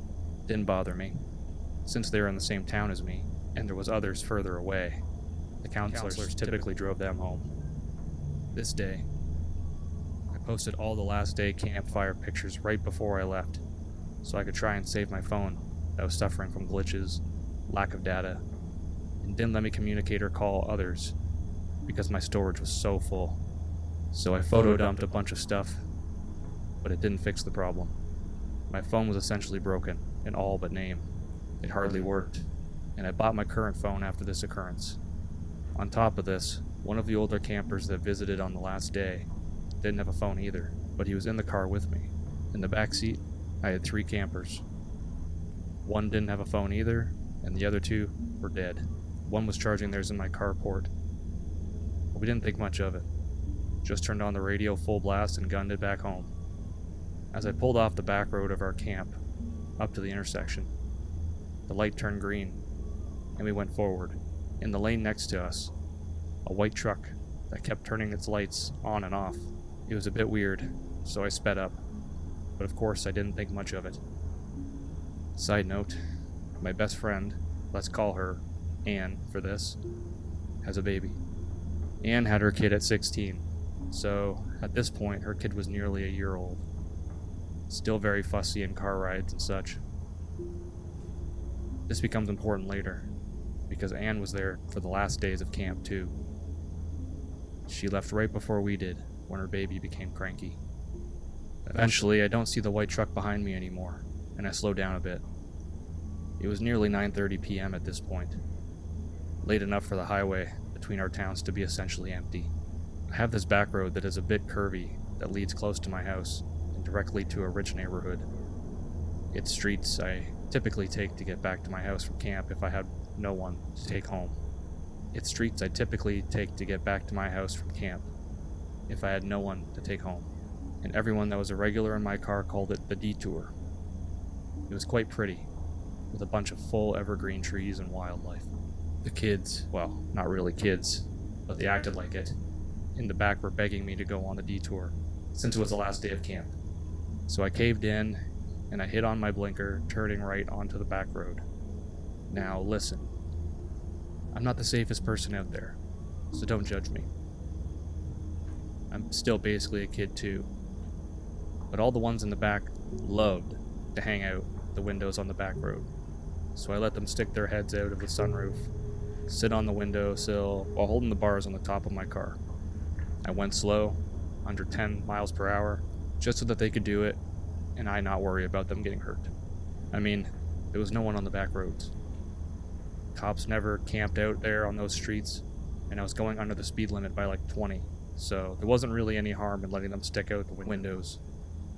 Eventually, I let them bully me into taking them around the rich neighborhoods that had cool water fountains and covered bridges on the streets. Apparently, one of the covered bridges caved in, so we had to go around on this super narrow street right next to the large drainage ditch, at least 15 to 20 feet deep. As we were going around it, a car comes up behind us. I assumed it was one of the people who lived in the neighborhood, so I was going to speed up to let them get to their house. Finally, we came to the 4-way stop of the rich people street. Straight forward was a dead end, which is what I was originally going to do. To the left was the broken covered bridge. To the right was a back roundabout that would take us back to the beginning of the street, but it had no houses or lights back there because the neighborhood is still being built. But, let's call him Jake, told me to go right. Mind you, One of the campers was sticking their body out of the skylight from the back seat, so I couldn't see out my rearview mirror. I didn't really want to, but I trusted his instincts and I turned right. As soon as I did, I started to hear honking behind me. I was a bit startled, and so were the kids in the back seat. I glance out my side view mirrors, but I can't see anything past the bright LED lights. I thought it was just because I took too long, so I sped up a bit after I turned right. There was a hook at the end of a hill on this back street, and it makes you tug the steering wheel pretty hard to stay on the road, especially in the dark. The car behind me turned right too. They started flashing their LED lights, honking loudly, and had rolled down windows screaming at us. They kept trying to get in the lane next to us and to bump into my car to run us off the road. That is when I knew this was very serious. Instantly, I started screaming at the kids in the back seat to sit down, buckle up, and roll up their windows. They barely managed to do that by the time I hit the bend at the end of the hill really hard and gunned it off the street, diving around the drainage ditch with little problem. I've done it multiple times. There was no phone in the car to call anyone, least of all the police. So I just ended up speeding down the back streets as the car chased me, trying to get me off the road multiple times. When we came upon sharp corners, they slowed down. That told me they didn't know the area well, which I used to my advantage. As it was approaching a stop sign, for me to go left or right, my house was to the right, so left it was. I yelled at Jake to check my right, because I'm not stopping for the sign. I sped past it. The car, this is about the time I noticed, it was a fucking white truck, tried to hit my bumper again, and I swerved into someone's yard. Grass was damaged the next day when I drove past it. I booked it down the street, hitting every turn as fast as possible, and eventually, I thought I lost the truck. I sped past my high school and onto the highway again, where we got off in the first place. I didn't see the truck behind us, and we were all still freaked out. I took a right to go on another main way, passed by a closed gas station on the way, very important in the moment. I stopped at a gas station and handed the kids in the back some cash for them to go get themselves a drink and snack to help them calm down. None of them were crying, thank God. The adrenaline junkies they were. They thought it was more exciting than anything. I told Jake to go watch them in the store and make sure they didn't do anything stupid while I filled up my gas tank. We waited at the gas station for about 20 minutes before I went back onto the road to take them home, just in case. I asked them if they had seen the car at all while they were hanging out the windows, and only one of them said that they did, but the truck's lights were off. It was the same truck from a town or so over, from the intersection in front of the back road to our camp. They followed us for nearly 25 minutes. After I dropped all of them off, I was still a little bit shaky and decided to try and see if my phone would call someone that I could talk to about what happened. The only contact that would load was Anne, since she was the last person I had talked to on our phones. And with a stroke of luck, my phone actually let me call. She picked up, but all I could hear from her side of the line was her crying, obviously panicking. I asked her what was wrong, and lo and behold, she shares a story eerily similar to what just happened to me.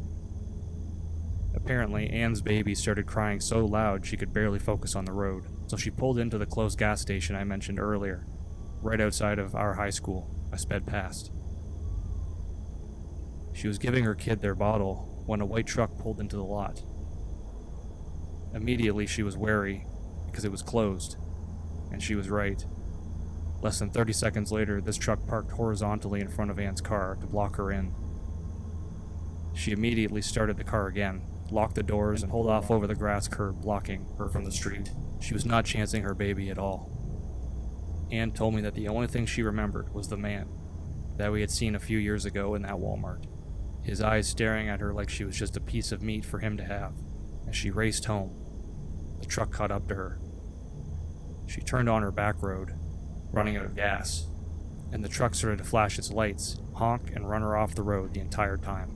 But a couple of streets before hers, a little red car pulled out in front of her and started to brake check her as the white truck tried to hit her from behind. It was a mess. She took a chance, sped up, and swung onto her street to at least lose the red car. The truck booked it after her. Apparently, both of her older brothers were waiting outside for her, with some of their friends to help her bring in stuff for her baby. Upon seeing this as she pulled into her driveway, the white truck sped off. If her brothers weren't outside, that might have been a different story. But anyway, long story short, the truck that follows me all the way back had an accomplice in a red car that followed my friend Anne. When they couldn't catch me, they went for her. Both me and Jake suspected that, because I didn't go into the dead end where the man could cut me off. That's why it suddenly got violent so quick. Edit. I never mentioned what happened after this, but the man in the white truck and the other in the little red car were found a town over when there was footage taken of them attempting to kidnap a 7-year-old off a porch and being attacked by their dog. Along with this, we found that there had been several sightings of a white truck around our town following others, doing similar things just days after it happened to us, following cars that had a similar description to mine and my friend's cars. Our reports were officially filed after we saw the information of the car on Facebook, along with the identity of the man that had stalked us for years. It had taken years to get rid of them, but now we don't have to worry about those men anymore.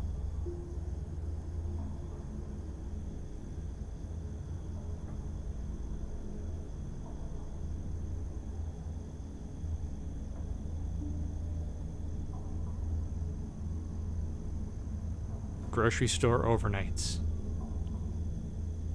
I worked as an overnight stock manager for 19 years. This happened about 15 years ago. We were working on one of the nights where we didn't have a load, just doing back stock. Once a week, one of our meat department employees would stay late and do deep cleaning. It was Mary's turn this week. It was a bit after midnight when Mary came up to me in tears, all shook up. She was telling me there was a man, all dressed in black, standing in the meat department, motioning for her to go to him. I grabbed another one of my employees to go look for this guy. We looked everywhere, but didn't see anyone.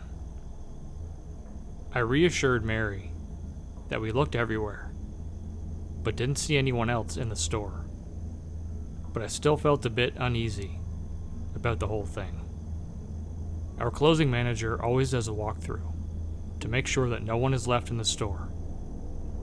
Mary went back to work, but just a few minutes later, came back to me in panic mode, telling me he was back and motioning for her to come to him. Once again, we went looking around and didn't see anyone there. I told Mary she could go home and not to worry about finishing her work. That morning, when the store manager came in, I was telling her what had happened. She pulled up the camera footage and saw nothing weird.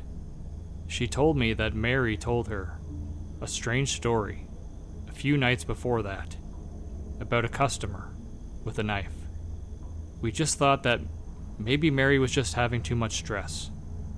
The next night, I went into work and was told that Mary had passed away that morning. She went home from work, went to bed, and never woke up. It still runs through my head to this day. The weirdest thing that ever happened on my overnight shift.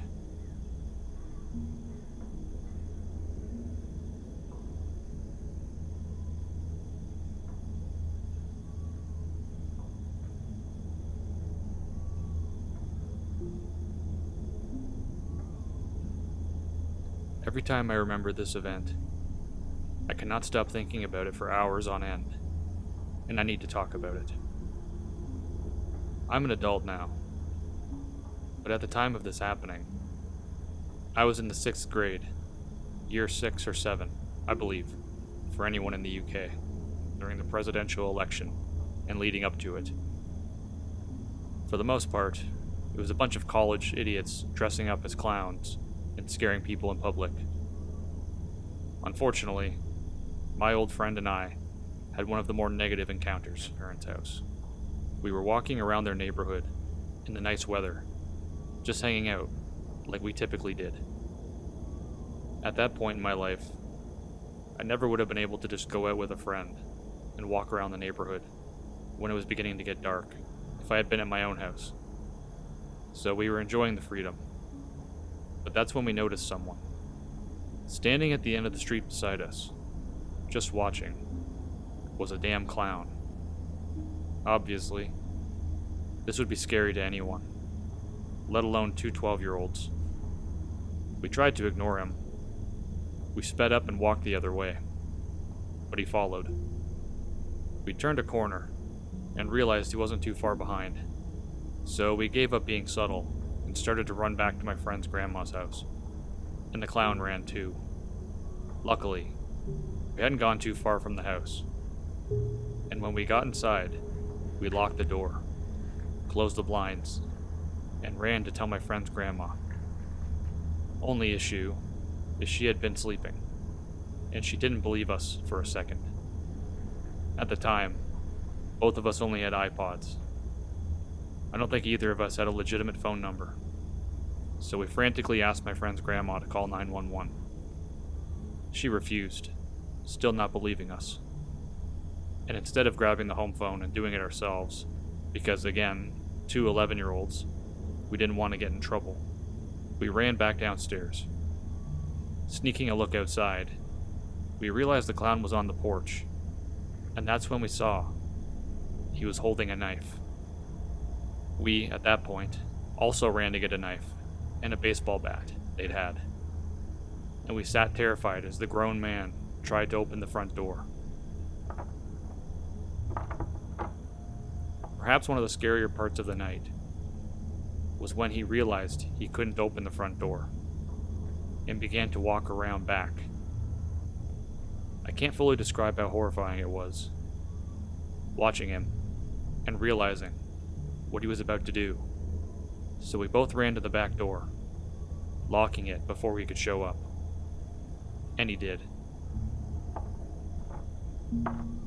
Attempting to open that one too. We were quite literally in a standoff with this jackass, dressed like a clown for hours. Until, like idiots, we both exhaustedly fell asleep on the couch, after it had been a while since he'd made a sound outside. I remember waking up before my friend, still with a knife and bat between us, and slowly peeking out from behind the window curtain to see if he was still there. And he wasn't. I never saw him again, and we never really spoke about it again either. I was too afraid to tell my parents, because I was worried they wouldn't let me hang out with my friend anymore. And I can't imagine my friend really told anyone else either, after the dismissal we received from the only adult in the house. I was just a child, so my fear was eventually, thankfully, replaced with other asinine middle school drama. But I look back on that today, knowing that there is no way of knowing what his true intentions were. Was he just another college kid being an ass and trying to scare two little kids? Or were his actions proof enough that he was more sinister? That he had worse plans than he was able to carry out? I'll never know. And with everything I've experienced, I can say with confidence that there is nothing more terrifying than human beings.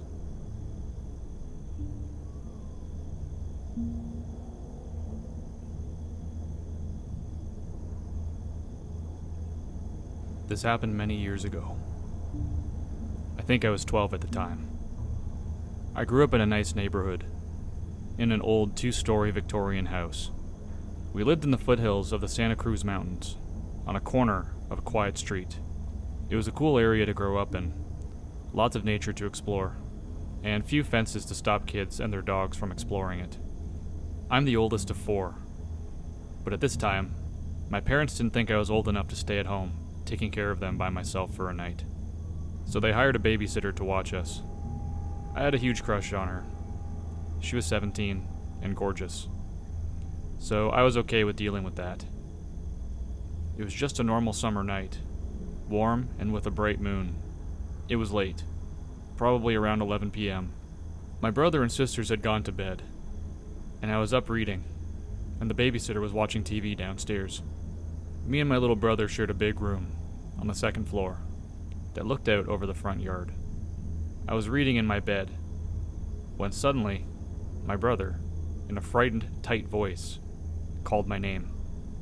I thought he was dreaming, but then he stood bolt upright in bed and stared out the window. This obviously freaked me out, so I ran over to him. My brother then pointed, as he was looking out, and asked me, "Who's that man?" Down in the front yard, about 20 yards away, was a lanky, long-haired man looking up into the sky. His arms were outstretched, and he was slowly spinning. He then started moaning. I immediately started to panic. This was how some of those horror movies start. I jumped up and ran into the hallway. For once, glad that my parents had not put me in charge. Waiting for me in the hallway were my sisters, who had woken up by the noise outside, and the babysitter came tearing up the stairs, wide-eyed. Now I was really scared. Nobody knew what to do, and the sitter wasn't offering up any ideas. For some reason, I decided to call our neighbor across the street. He was a true curmudgeon, but he knew us. I guess I figured he wouldn't be scared. I grabbed the phone. No cell phones or even cordless phones existed back then, and he answered after a few rings. I asked him if he could see anyone out front, which he had a clear view of from his house. He was obviously annoyed, but he did go look. A couple of minutes later, he returned to the phone and told me there was nothing, and that I needed to go back to bed. Click. We were in no state to do that. I quickly returned to my brother's window and looked again. Big moon flooding the lawn with light. No man. We tried to listen for the moaning. Nothing, but the symphony of crickets. The sitter was not going back downstairs alone, and nobody else was going to sleep anytime soon. We all agreed we should go down together and make sure all the doors and windows were locked. We crept downstairs and quickly broke into two groups to check all the doors. I was with the sitter to check the front, my siblings the back of the house. All went well. Locks were secured, no weirdos barging into the house. But the sitter wanted me to look outside one more time. I was still fucking scared, conjuring up way too many Friday the 13th and Halloween scenes in my head that my friends and I had covertly watched on their cable during sleepovers. But I didn't want to show it in front of the woman of my dreams. Just one more look, and maybe, just maybe, I'd get to be in something like that Revenge of the Nerds movie I wasn't supposed to watch. So I quietly moved to the front window, which faced the front steps of our front door. I craned my neck to look out towards the driveway and back toward the lawn, where we had seen him before. Nothing. And then suddenly, he was there, running full speed at the window. Half his face was gone, a mess of blood and torn flesh. He had blood all down his shirt and on his shorts. The sitter screamed, and I dropped to the floor in the most unmanly way possible. My siblings were crying in the hallway. He started pounding on the front door and yelling incoherently. I remember him saying at some point, "Let me in, please!" Even though that seemed extremely polite for a mass murderer, there was no fucking way I was going to acquiesce to that request. Besides, I was frozen in fear on the floor. The most I could muster, in a squeaky little boy voice, was, Sir, we can't help you. Please go away." At least I did something. Our protector, the sitter, was long gone. He pounded on the door some more, gave a disappointed and helpless final yelp, and staggered off into the night. I just laid there for a little while. After that, my siblings ran upstairs and huddled together. Soon after, 20 minutes or so, we saw lights and sirens. The sitter had done the same thing in her flight into the bowels of our home, and did the one thing that had never occurred to the rest of us. Call 911. They found the bloody man wandering down the street, and our nightmare was over. Turned out he was a cyclist that went out for a full moon ride on a beautiful summer night. But he didn't see the storm ditch on our corner when he took a tight turn at high speed. He slid on his face for at least 20 feet. He eventually came to, but he was so delirious from his injuries and the shock that he was off his rocker. He had been wandering around for a while, before any of us knew he was there. We found blood trails crisscrossing the front of the property the next morning. I still feel bad I didn't help him, but I was just a scared kid. My parents didn't go out without us for a while. For years I was traumatized coming home at night, and nothing ever became of my infatuation. I don't think I ever saw her again, but my brother still loves to mimic what I said that night. Bastard.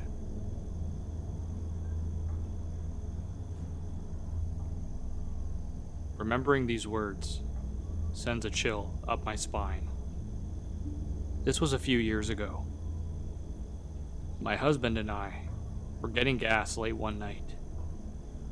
This was a bit of a weird gas station, where two roads intersected at an angle, with the gas station being on the acute angle, if you can picture that. At the pump we chose, there were no working lights, and it was difficult to see directly from either road. We were driving a soft-top Jeep Wrangler, with all the rear windows taken off. My husband got out to pump, and I was sitting in the passenger seat, looking at my phone. That's when I heard it. I'm not going to hurt you. A wavery voice said, some distance behind me. I froze, suddenly terrified. I turned around to look out the empty space where our black window used to be, and saw what appeared to be a homeless man a little ways off. He had slightly wild gray hair, a washed-out beanie, and an oversized jacket with lots of pockets that hid his hands. I suddenly realized how dark it was, and how hard it was for anyone to see us, and I couldn't see his hands. I had a distinct feeling from deep down, so prominent I could almost hear it. Run. But we're just pumping gas. He's just a weird homeless dude. And my husband and I were from Key West. We had seen plenty of them before, and they were almost all harmless. So, I slowly turned back around and went back to my phone. Yet I still heard him, the distinct sound of shuffling feet, and the rustle of his jacket. I'm not going to hurt you. He said again. I just need some help. Do you have any money? I'm not going to hurt you. At this point, I could tell he was almost at the Jeep. We had only been there a couple of minutes, and we'd been almost on empty. There was no way the tank was full. Without warning, my husband rushed into the car and hurried to start the engine. I could tell his hands were shaking. He managed to throw the car into drive, and we peeled out of there. I looked behind us and saw the man standing there, not reacting, next to the dangling nozzle my husband hadn't bothered hanging back up. As we turned out of the gas station, my husband said, I just had the most horrible feeling. Something in me just told me to run. I looked at him in horror and told him that I'd felt the same thing. I felt tears come to my eyes as I thanked him for listening to his instincts. We went home, feeling quite shaken, just going over the events we had just seen and the fear that we had just felt. It was a day or two later that we watched a YouTube video by a security analyst named Scott Stewart on the Kenyan mall shooting. And he said that in every event like this, there are people who said, quote, right before it happened, I had a terrible feeling that something bad was about to happen, end quote. He adds that some people listen to that feeling and leave the area, while others mention how much they regret not listening to it. I burst into tears hearing this, knowing the feeling he had described all too well. I had had that feeling, and was one of those who ignored it. I remember crying, "Thank you," at my husband for listening to his sense of danger. Now, it is fully possible that this was just a harmless person asking for money in a slightly creepy way, and that nothing bad would have happened. But I can't stop remembering how the weird angles kept anyone from seeing us. I can't stop thinking about how dark it was, and I can't stop thinking about his hidden hands, and I still get full body chills remembering him say, I'm not going to hurt you. Moral of the story, I guess. If you ever get that distinct feeling that something bad is imminent, leave the area. It may be a false alarm, and if it happens to you a lot, you may have a hyperactive anxiety response and might want to try Lexapro, but it's better than going through the rest of your life wishing you had listened to that feeling.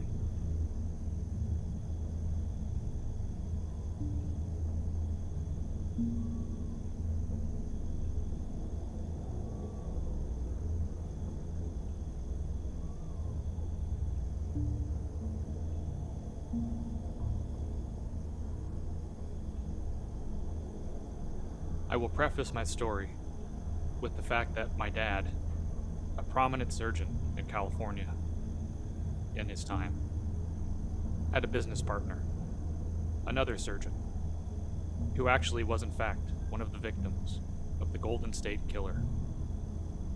That had happened before I was born, and growing up, I never really knew of the story, nor understood why he was such a paranoid helicopter dad. I found out years later about it, and that he had had several experiences, which led him to believe he, like his business partner had been, was being stalked by Joseph James D'Angelo Jr. Now, in retrospect, I believe what happened to me was one of them. Anyways, when I was 5 years old, my mom and I were home alone in a house that we just moved into. My dad was away on a business trip. I was in the kitchen watching Harry and the Hendersons, and my mom was in a room upstairs. Our kitchen was pretty big, and the TV was in a nook in the corner. There was a couch right next to the TV, against the wall, facing out, not facing towards the TV. So I was actually sitting on the ground, with my back up to the side of the couch, like 2 feet from the TV, staring up at it. There was this massive picture window next to the TV, but I would imagine anyone looking inside wouldn't have seen me there on the ground in the corner. On the opposite side of the room from the couch was a door to the garage that had one of those long, flat handles. As I was sitting there, I began to hear a creaking sound, and looked over to see the handle moving up and down. I still get chills remembering being alone in that big dark room, illuminated only by the flickering of the TV, and seeing that handle moving up and down by itself. As soon as it stopped, I leapt up and sprinted up the stairs, screaming to my mom that someone was trying to get into the house. She was upstairs with the windows open, and we both heard the crunching of feet running away on the driveway. She immediately called the police, and they came out and did a search of our property, and found nothing. They chalked the event up to it being just a prowler. I count my lucky stars every day that that door was locked. The scariest part is there were 2 doors to the garage, one on the kitchen side and the other on the side of the stairs that went from a laundry room to the garage. And we found that one to be unlocked. It was pure chance that they tried the locked one first and got scared off before they could try the other one. I truly believe if whoever was there hadn't heard me scream and run up the stairs in that moment, they would have made it inside. It now makes sense to me that we moved 6 times before I turned 5, based on the fact that my dad had had odd experiences of break-ins, at 2 other homes in the same neighborhood, where nothing was taken, but someone had clearly forcefully entered the home. I think that it was a distinct possibility. He wasn't caught until 2018.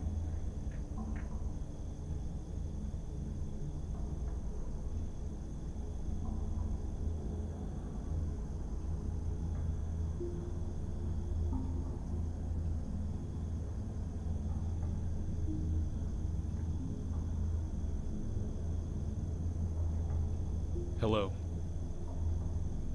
I would like to first start this off with a small disclaimer. The names in this story have been changed to protect identities. However, the location is accurate. Let's begin.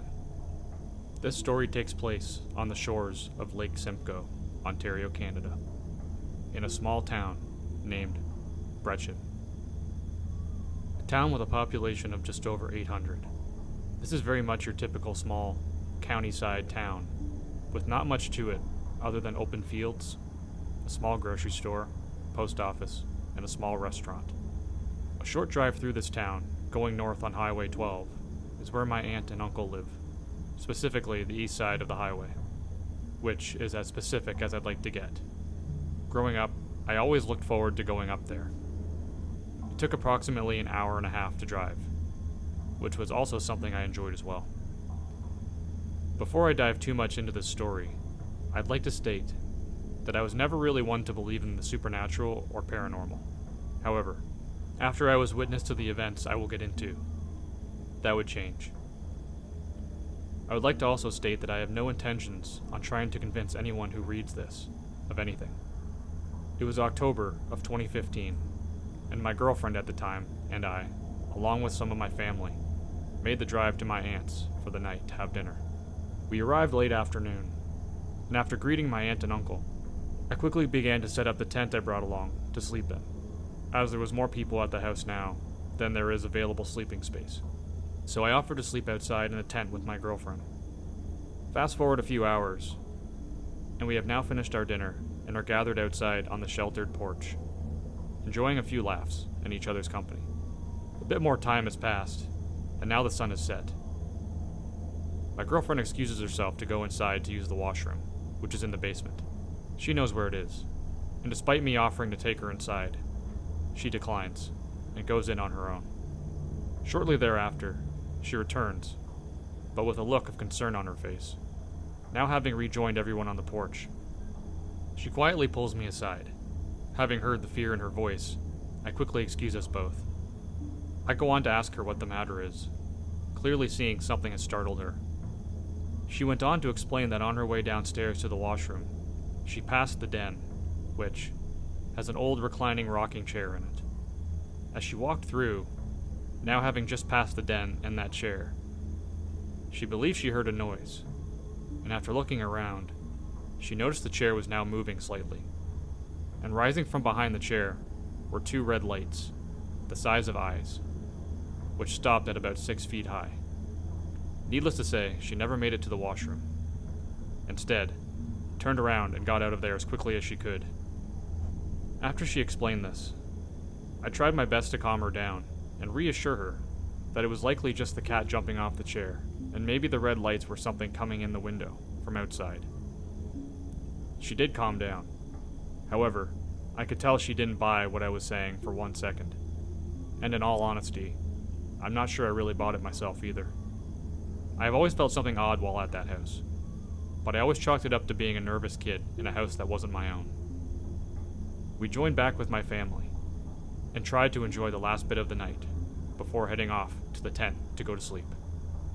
Having seemed to have forgotten a small event that took place in the basement earlier, we say our goodnight, and take off to bed. The cool, October air had us sleeping in no time. A few hours have passed, and I am awoken. I have a hard time sleeping straight through a night, and waking up several times a night isn't uncommon for me. I rub my eyes, and take a look over to my girlfriend, who is still fast asleep. I throw my shoes on, and I make my way to the house to grab a glass of water. After getting to the house, then the kitchen, I now have my drink. From the kitchen, I can see headlights coming up the country road. Getting to the end of the laneway, which is probably 50 yards or so, then just sitting there for a few seconds before proceeding to drive up the laneway. It's my cousin, who was expected home earlier in the night, but ended up working late. I finish my drink and make my way back out of the house with the intentions to meet with her outside and chat for a minute before heading back to bed. As I approach the door leading outside, I am almost knocked on my back from her rushing in the house, swinging the door open violently. I ask her what's wrong, and I was not met with a verbal response. Instead, she raised her finger pointing at the door. Instinctively, I looked. There were 2 red lights the size of eyes, inches from the glass on the door, accompanied by fog forming on the glass, then disappearing as if someone was standing, nose to the glass, breathing. My cousin told me that upon driving down the road toward the house, she was hit with a heavy sense of dread and anxiety. Once getting to the end of the laneway, she claims to have seen a tall, dark shadow standing beside the house, which explained why she had stopped and what she was looking at. The feeling of dread and fear quickly took over, prompting her to make a run to the house as soon as she got out of the car. We talked for a few more minutes before I got the courage to make the walk back to my tent. After quickly walking across the large yard, I practically dived into my tent, not exactly concerned about waking up my girlfriend, as I felt she would be understanding, all things considered. I entered the tent, heart racing, and I zipped the door to the tent after taking a quick look outside, fully expecting to see something, anything, face to face with me. But nothing.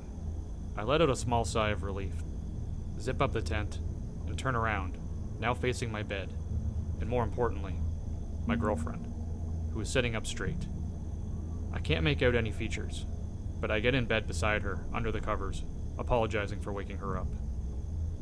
The words that came out of her mouth next, I truly believe will stay with me until the day I die.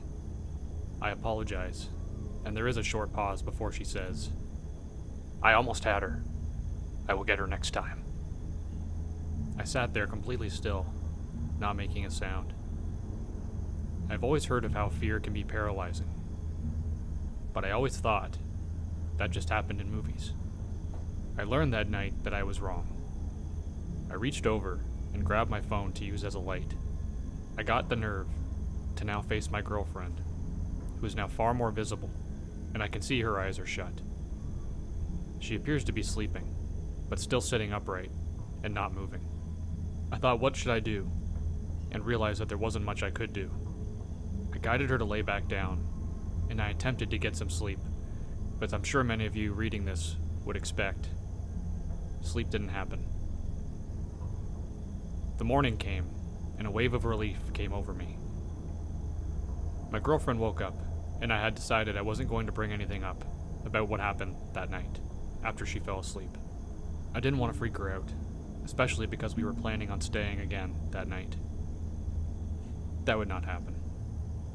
The day goes on like a regular day, and we are all back together, sharing laughs in each other's company. My cousin has not left her room, but nobody was surprised, considering we all knew she got home quite late, and would be working again tonight. So really, this was her time to sleep. As the day goes on, my aunt receives a call from her neighbor. Now, her neighbor lived close to a kilometer away, but was her neighbor nonetheless. After a quick phone call, my aunt returns, saying her neighbor and her neighbor's friend would be joining us for dinner tonight. The two of them would arrive around 4. My cousin, who has only been awake for a short period of time, has gotten ready for work, and upon passing my aunt and uncle, says she needs to talk to them later, everyone hearing the concern in her voice. I'm unsure if it was that statement that prompted my girlfriend to bring up what she witnessed the day prior, but she did. After sharing what she had seen, the neighbor's friend became quite interested, not obviously worried or anything, but the neighbor's friend, who I'll call Jane, said she has experienced similar things her whole life. Jane went on to share some of her own similar personal stories, before nervously asking if it would be okay if she, alone, walked through the house, claiming sometimes she can pick up on things. We have all since eaten dinner, and agreed to let her take her own personal tour of the house alone. We all gathered out in the yard, circling the fire pit, and watched through the windows of the house as she enters room by room, turning off the light before entering the next room. Soon, the house is dark, and we see her make her way towards the basement. Far more time spent down there than the main floor of the house. She returns and joins us outside. "Well?" we asked, not exactly sure what to expect. She looked around the group, visibly nervous before recounting her time at the house through the entire day. Jane started off by stating she first saw something, a tall, dark shadow, inside the house as they were approaching the house when they first got there. She went on to say that she had seen it numerous times throughout the day. It wasn't until my girlfriend first recounted what she had seen that made her decide she wanted to walk through the house alone. On her tour through the house, she claimed she had seen nothing on the main floor. However, the basement was different. What she said next has me baffled and left me worried. Take it as you will. She claims to have seen and spoken to an old man in the basement. She claims that he believes my cousin is his wife. She goes on to say that the old man lives in the house and spends most of his time in the basement. The hardest part about listening to all of this is what she says next. With a bit of hesitation, she says he was at a level of peace, but now he is angry, furious, because she was in the house. She could see him, now we know about him. He is extremely mad because now we are all aware of him. Now, Jane said, he isn't peaceful. We ended up packing our belongings and leaving that night, not even giving a second thought to spend the night again. For the next few months, everyone that spent the night in the house would report seeing red eyes and would have horrible dreams about something lifting them up out of their bed before carrying them off into the field. A blessing would later be done on the house, and I haven't heard of anything else occurring. And that's where the story will end. Hopefully, whatever was there is no longer.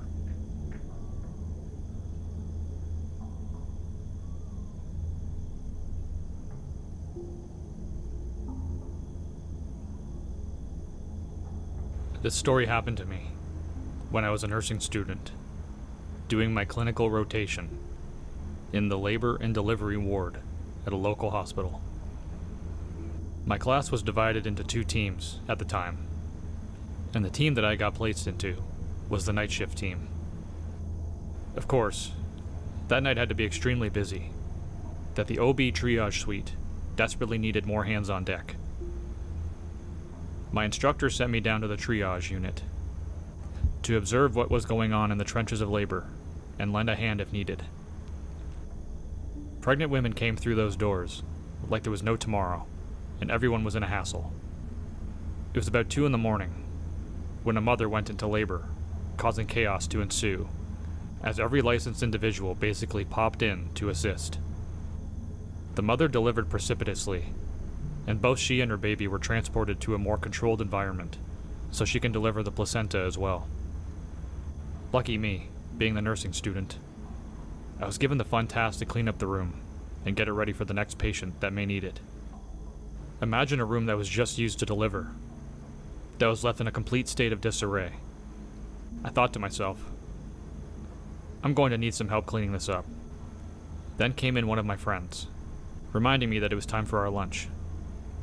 I asked her before we headed out if she would be kind enough to grab some fresh linen from the stockroom while I discarded the soiled items. At this point, my friend agreed, and she walked to the supply closet, while I had my back turned from the filth.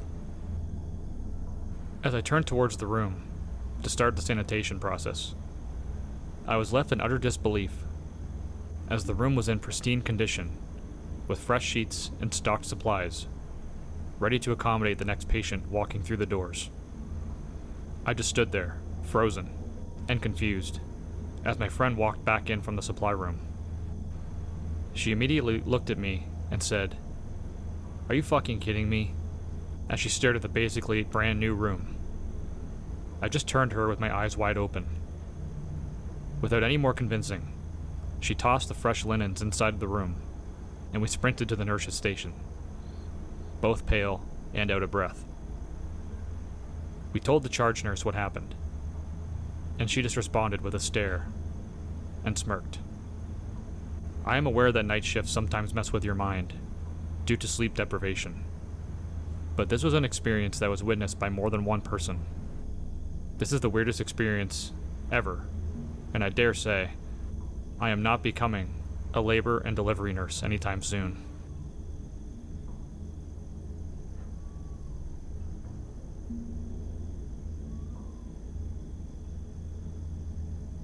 Hi everyone. I made a post a few months ago about an experience I had when I was a nursing student at a local hospital. It was like a glitch in the matrix sort of thing. I am now a fully fledged ER nurse resident at that same hospital. And now I can truly say that that place has something more going on in its halls and walls than just patient care. I had this experience a few hours ago, before I got off from my shift. Many of you, or maybe not, may be familiar with an Omnicell. It's an auto-dated medication pull-up system that some hospitals use to store medications and easily access them during medication passes. Like an ATM, but for drugs. Being somewhat of a new nurse, I am still at that point where I go through all the medication rates before I pull and administer meds, so it's safe to say that I'm not as fast as the other seasoned nurses when I'm pulling meds. My preceptor and I had a patient who had orders for IV Keppra for seizures. So naturally, after reviewing the orders, I walked up to the med room where the Omnicell machine is located in. It's a small room, just enough for one nurse to be in, which is a safety precaution to avoid distraction while pulling meds. Although, I've noticed it's a famous gossiping spot as well. The door has a small glass window that you can peek through. As I got in front of the door, I saw a man dressed in navy blue scrubs, just like my uniform. So naturally, I wait until after they finish their med pull, as I assumed it was another nurse. I'm waiting out for a while, and I can still see that man inside just standing in front of the Omnicell, not doing anything. I still haven't developed my assertive attitude, so I patiently wait longer. My preceptor soon comes up to me, asking why I'm taking so long, and I reason out, stating that there's someone in there. He peeks into the window and gives me a bewildered look before saying, "What do you mean someone's in there?" We both peek through the window, and lo and behold, the room is empty, and I've been standing at the door, on guard the whole time. So he, or whatever it was that was in there, couldn't have left. That door is the only access in and out of that small room.